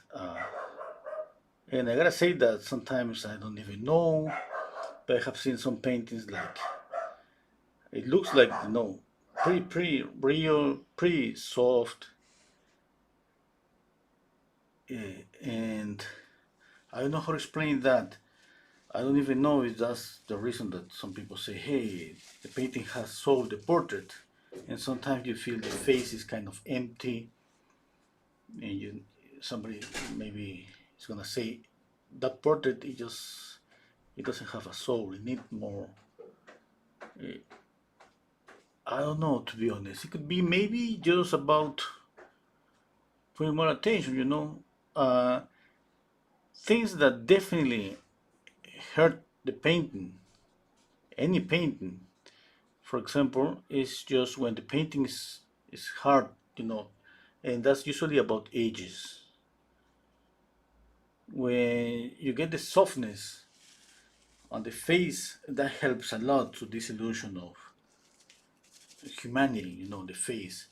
And let's say that I make, the line of top of the eyes, the upper eyelid, pretty dark, and the holes on the nose, pretty dark, and the line, the middle of the mouth, dark, black.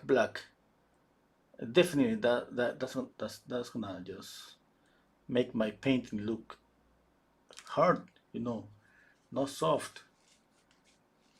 And on top of that, I have sharp edges. You know,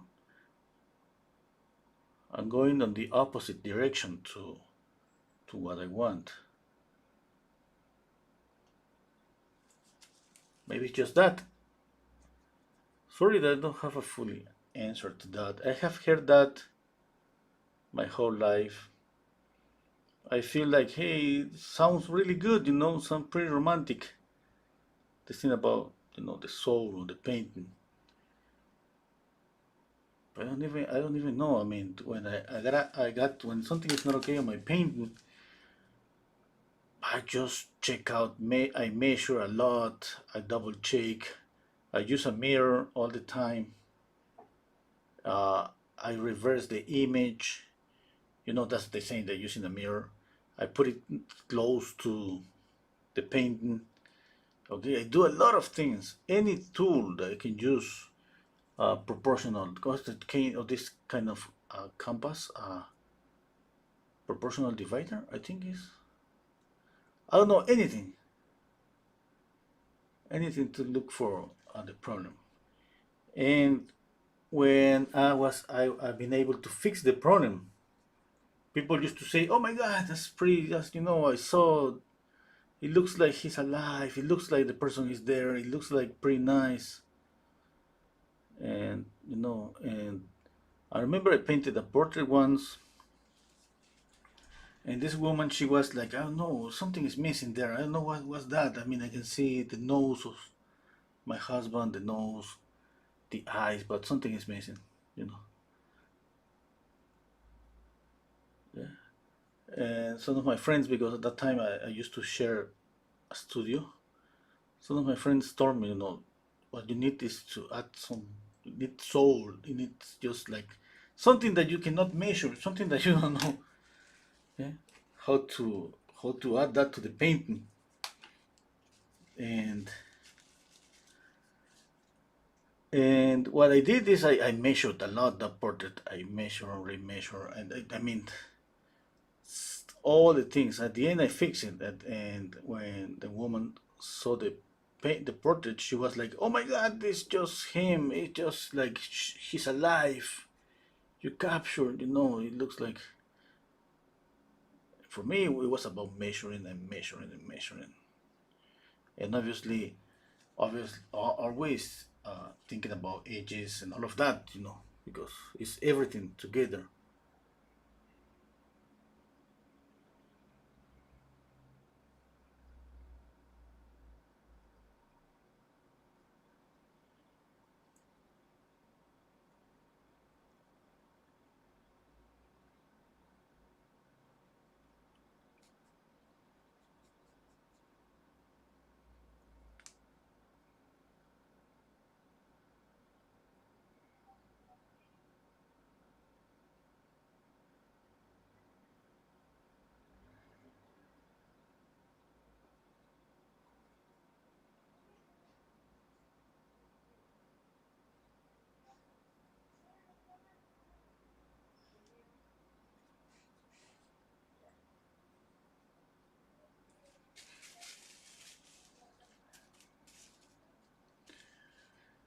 Okay, what else?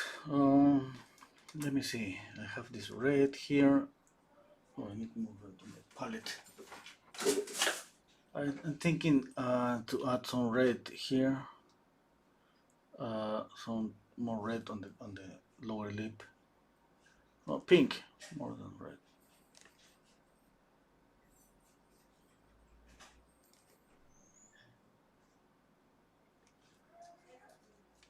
Okay.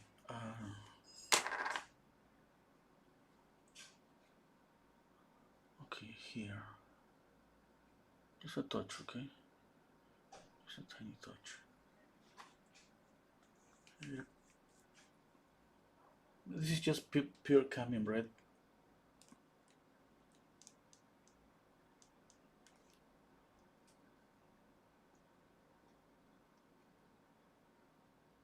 A little bit of a red crimson for this shadow here.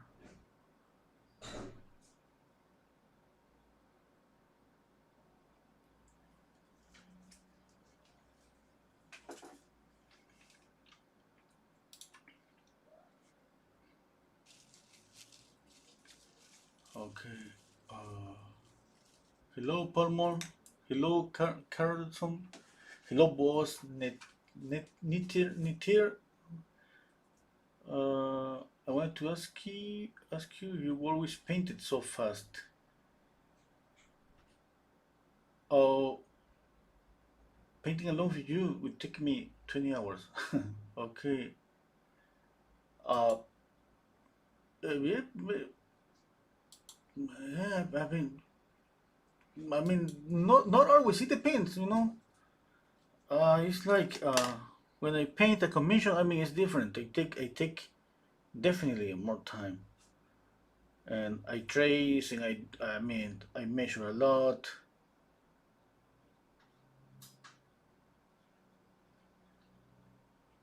The thing is here, for example, is like we see that the likeness. We can. I mean, I can tell that's closer. But maybe let's say that this little girl is your daughter.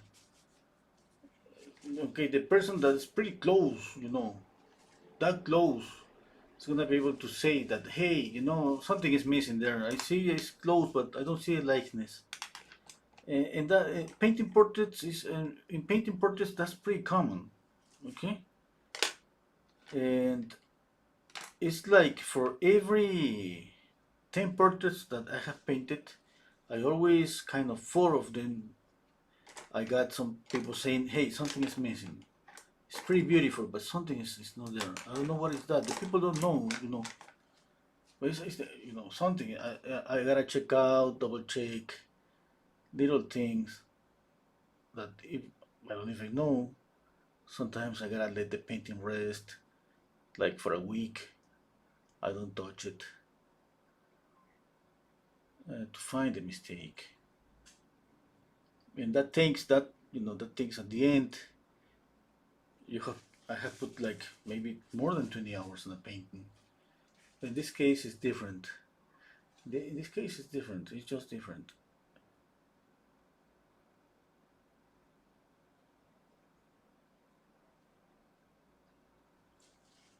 Oh, maybe I gotta reduce this here. Oh, it looks like, yeah, maybe a little bit.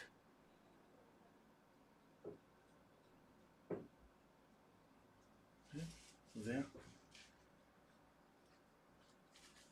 Okay, and add some pure white. Some touches here.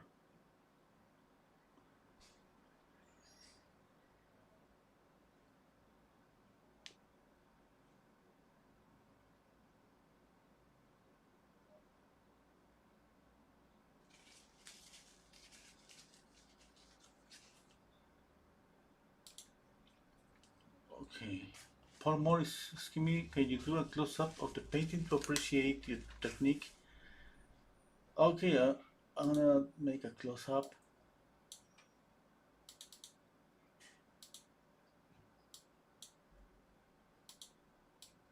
Let's see.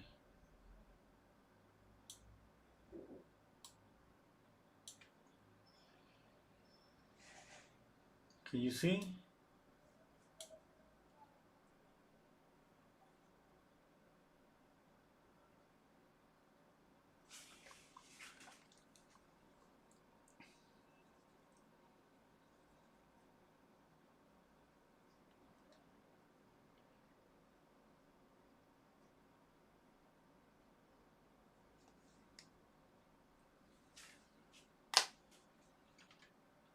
Hmm.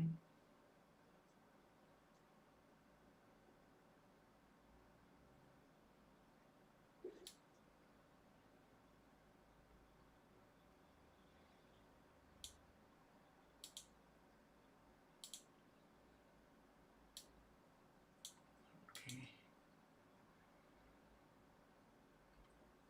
Terry saying, just suggesting maybe a bit more freckles on the forehead.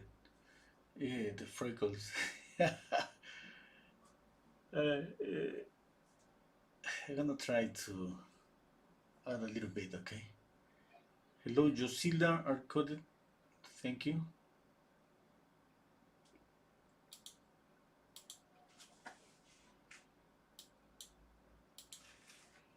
Okay, let's put some freckles. Wow, the forehead. Wow, now I see the photograph. You know what? Usually, now I'm realizing that I haven't seen. I mean, I haven't paid attention to the freckles at all. And I was thinking on bigger shapes and all of that.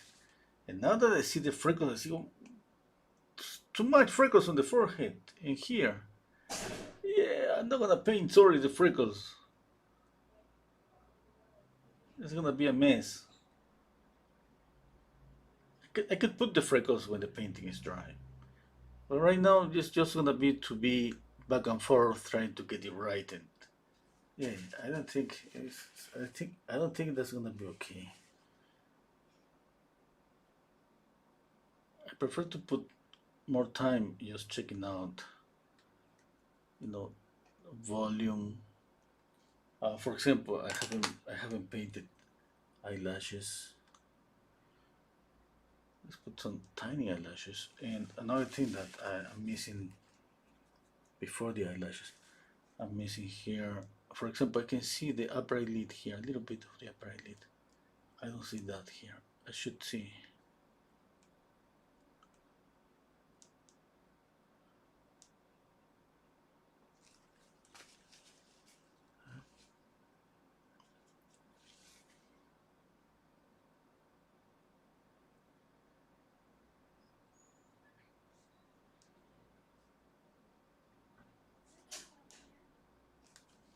Now eyelashes. A little bit tiny eyelashes.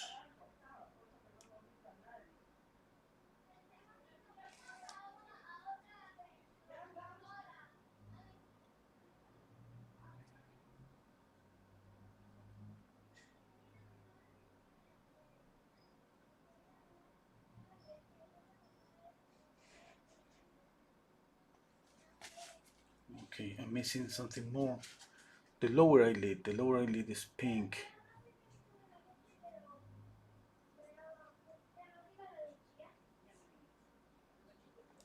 Here and here.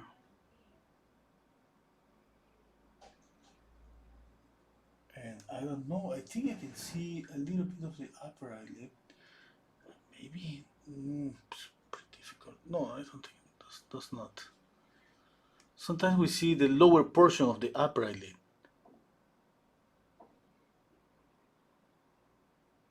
Yeah, I'm not gonna do anything there. I'm reducing the size of the pupil.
Okay.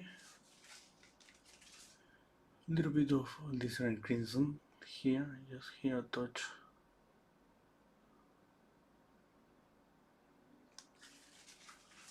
Okay.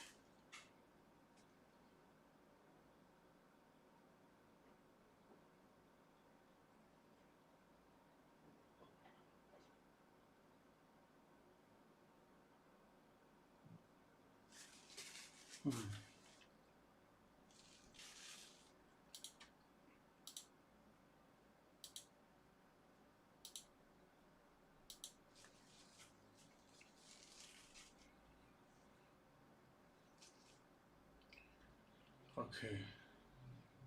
Oh, okay. Hello, Brahim. Monique is saying that's okay for her. You can wait. Okay. That means you want the freckles. Okay.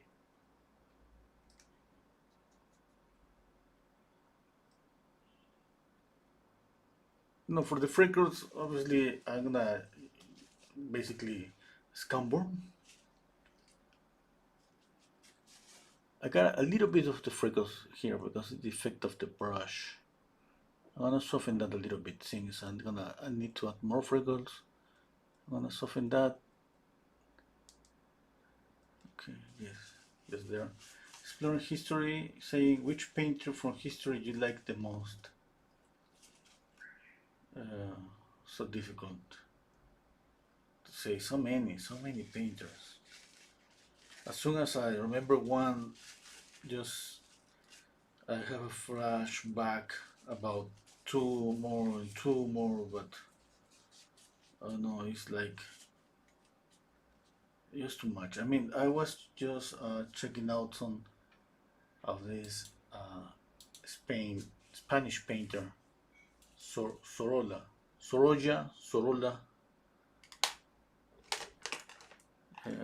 I was just studying his color harmony,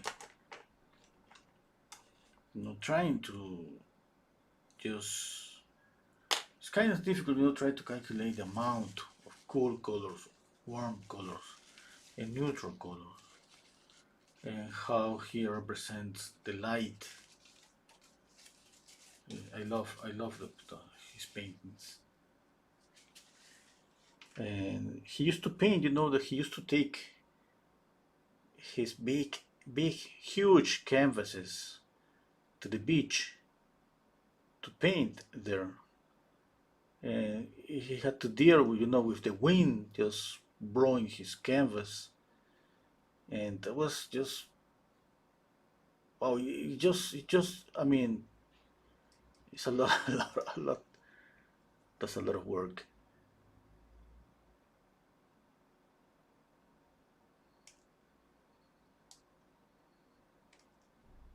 And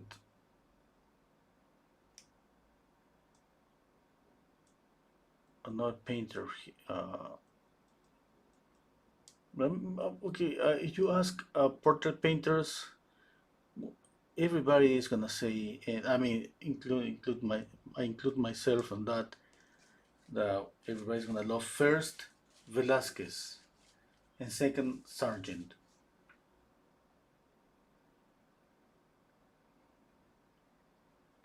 Okay, uh, I love, for example, what's his name? Boldini, I think, an Italian painter.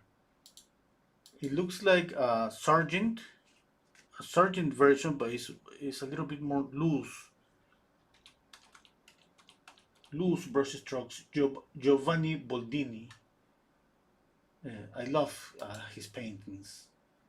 They look so fresh, like I don't know, like he had painted yesterday. So it's because of the brush strokes. The brush strokes just creates that illusion that something was made just right there, and you feel, the human when you feel the touch.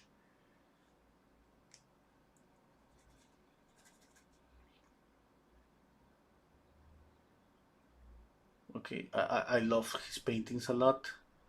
Giovanni Boldini, Italian painter. And there's a woman painter, an English woman painter. I don't remember her name. I mean, so, yeah, so many painters. Oh, Thompson, I think it's Thompson. Sorry, I don't remember the names. But I mean, I saw her paintings and just amazing, amazing. I mean, realism, mostly realism.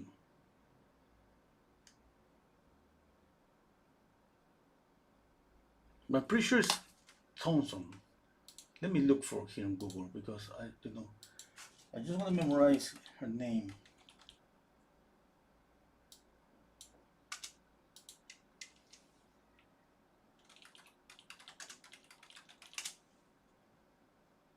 Elizabeth Thompson. Yeah, Elizabeth Southern Thompson, late known as Lady Butler, was a British painter who specialized in painting scenes from British military campaigns and battles. Look at look for her in Google. You're gonna see, that it's just like she's there in the middle of the world.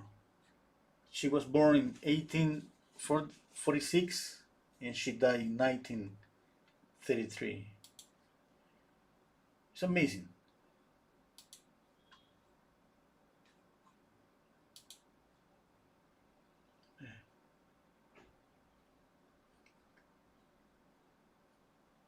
Okay, and that's from realism, but uh, I love Bacon, expressionism. Yeah. But I think I love like a lot of painters from different styles.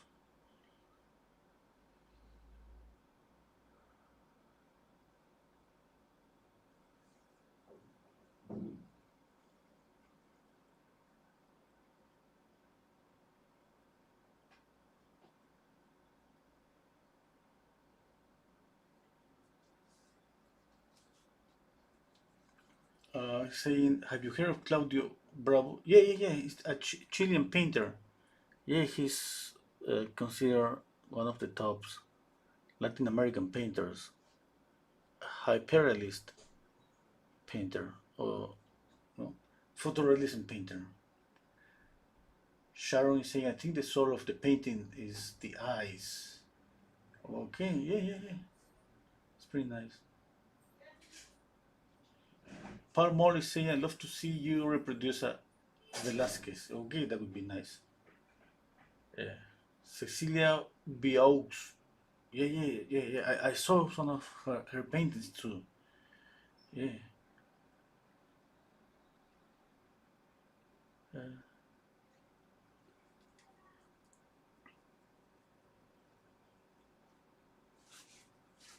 let me see. A little bit of green. Let me think about more painters.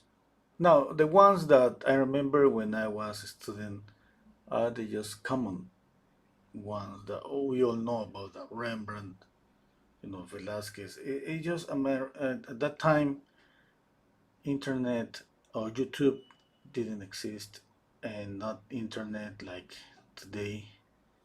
I don't remember. I mean, I think I touched a computer in my 20s, not before. Everything it was about books or go to the museum.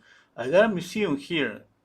Walking, I can get there in if I walk fast, maybe 15 minutes. By car, just in 5 minutes. Pretty close. It's a huge museum, a Peruvian art. For no, no, it's not contemporary. It's just a museum that they had a lot of paintings there. And there is one of the bigger ones, Daniel Hernandez. He was the one that he started the School of Art here in Peru because he had studied. He lived and studied in France. more than 100 years ago, and he started the School of Art here in Peru. That's why the School of Art here, when I studied there, everything was about drawing, proportions, painting, what realism, what we call academy art. Now, for the last, I think, 10 years, the School of Art became more. They left a little bit of that tradition, and they become more modern art. And they it looks like they're coming back to the old, you know, traditional approach, academic approach.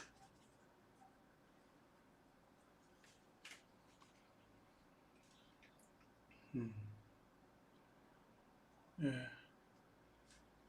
Kai Nam, thank you.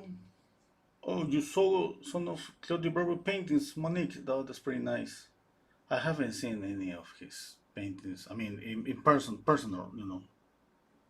I have seen a lot of them just in Google.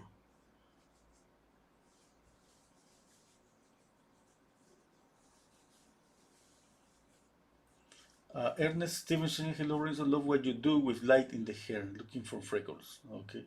Lothar Albers is saying Vladimir Vologov comes into my mind. Your style. Yeah, I don't have I don't consider myself like I have like an style. Like sometimes I paint something pretty mute, pretty soft. Sometimes I go with more loose brush strokes. Sometimes I add a lot of paint. I mean, but basically I paint more soft usually.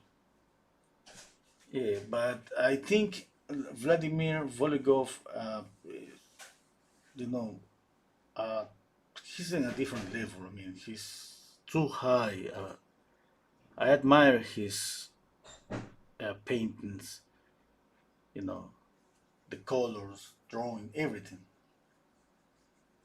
Well, I cannot compare myself with him, but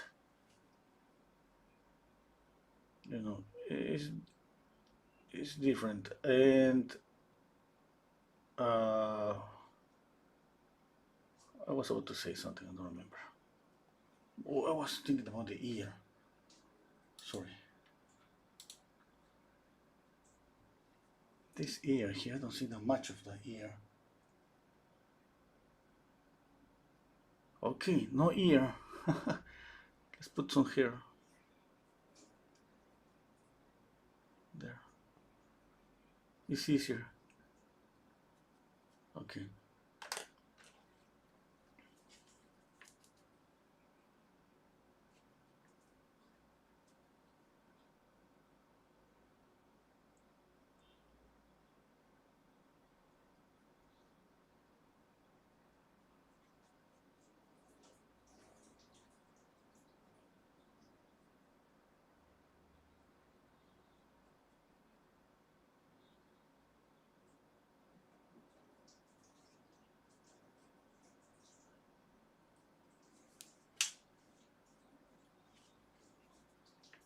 Tell me more painters.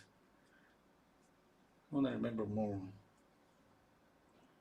Okay, coming back to when I was a student, I got basically that. I used to go to this museum like once a week to check out paintings, and I love, of course, realism. I love how, and I still remember that so many times I went to see a painting, and I came back home because it was pretty close to paint, trying to reproduce some kind of color harmony or or something.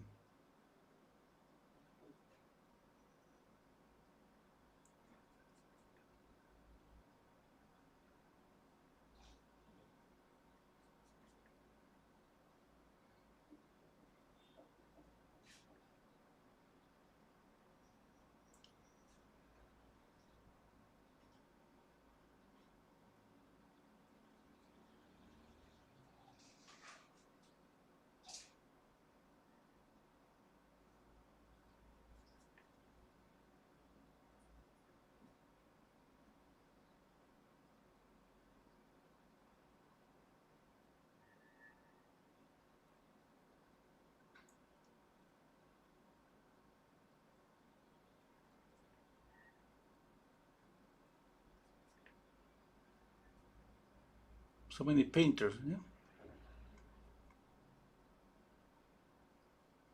I used to watch this channel Streamline Video. They go live like twice a day, and they show so many painters. It's amazing.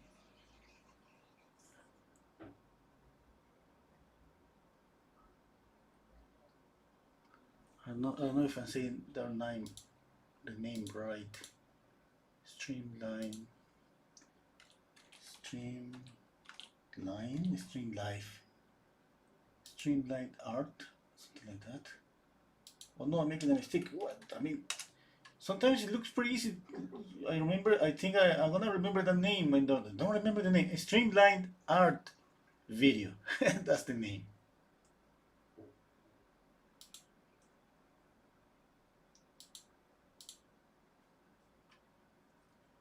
Uh, Hello, Melanie. Bogero. Yeah, yeah. Bogero is amazing. Uh, I saw some Bogero's paintings 30 years ago, 35 maybe years ago. No, no, sorry, 20 years ago. Wow, wow, I'm exaggerating. 20 years ago. The Metropolitan Museum of New York. It was amazing. It was amazing. It was amazing. Huge paintings.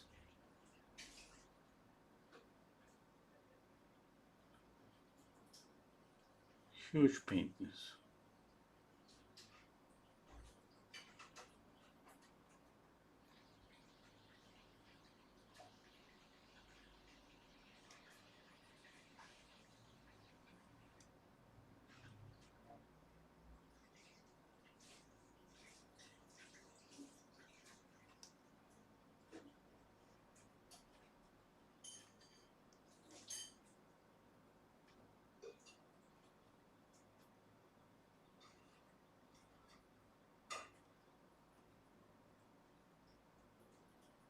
Yeah, I think I need a little bit of light here.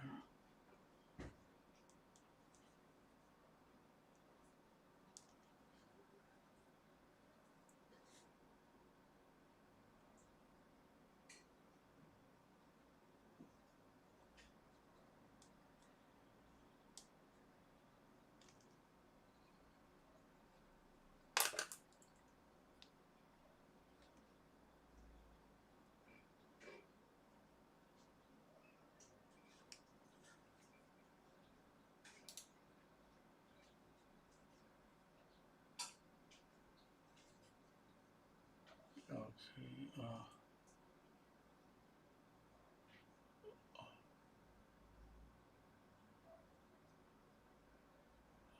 Hi, Melanie. Ramon Casas. Yeah, Ramon Casas. Ramon Casas. Uh, Ramon Casas. I remember the name. He was the a slave painter. Yeah, or not? He was. He worked with Velasquez, I think. Let me check out. I don't remember so that clear.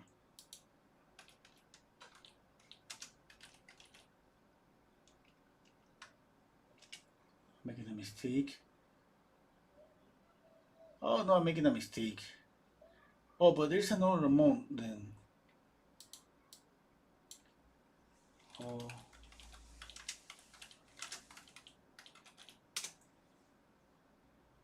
Oh, that was a different name. Juan de Pareja. I was thinking about him, Juan de Pareja. He was a slave painter. Uh, uh, yeah, Ramon Casas is pretty good. Yeah, yeah, yeah, yeah.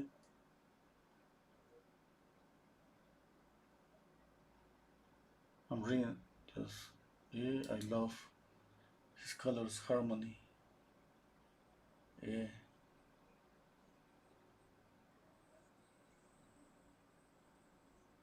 He looks like Toulouse-Lautrec. Yeah. Physically, I mean.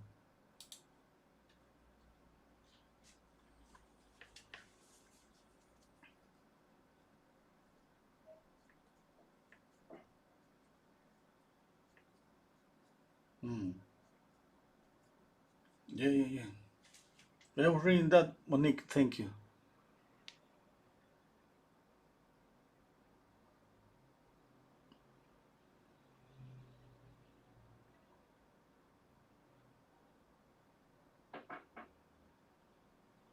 Misconfused him with this Juan de Pareja. Juan de Pareja was a painter that he was he worked. I think he worked with uh, Velázquez or his father-in-law.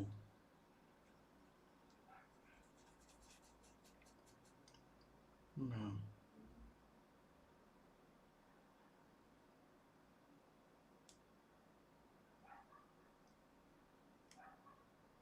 don't remember exactly, but he was pretty good. This Javier Pareja.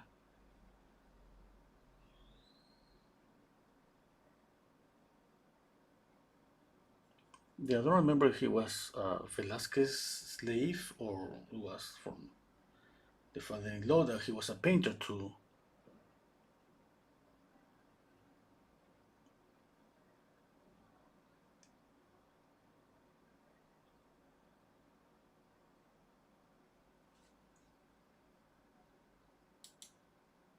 I think okay. I think yeah. I think that's enough. Yeah.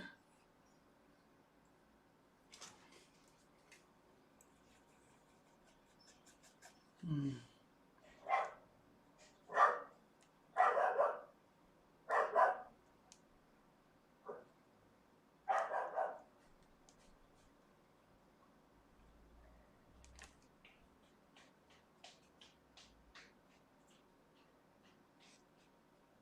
okay. Yeah, I think that's okay with the painting. Thank you so much, Monique, for buying this painting. Thank you so much, everybody, for being here.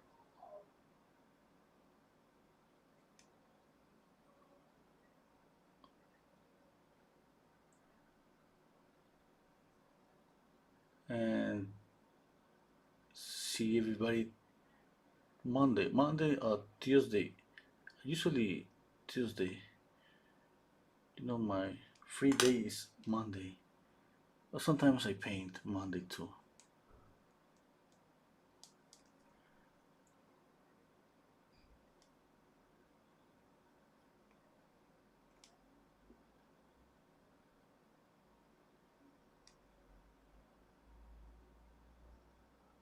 Okay, I was missing some orange.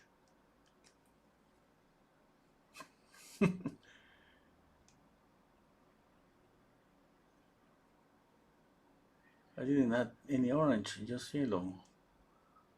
How's that possible? I love orange.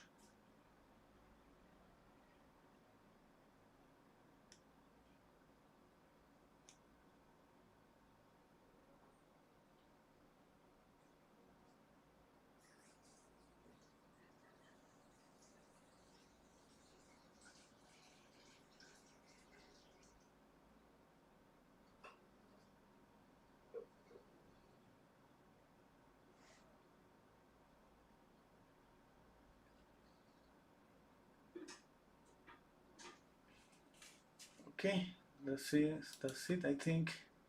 Let me step back. Okay, okay.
Okay, okay.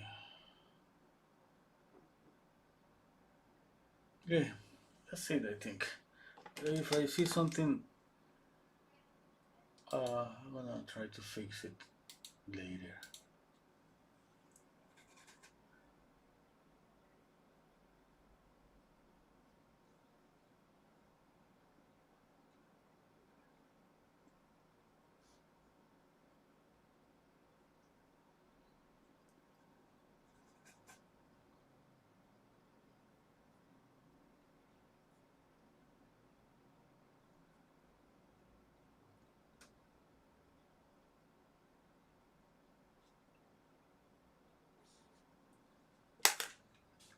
Okay, that's it. Thank you so much.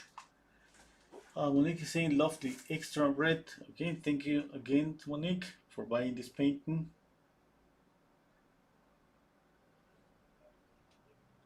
Oh, okay, thank you so much, Melanie.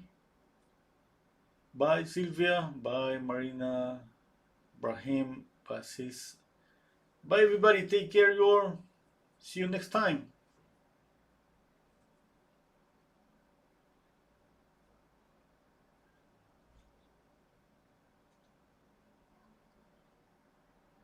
See you in the critique. See you in the critique, Monique. Oh, Ernest is saying her skin is luminous. Okay, thank you so much.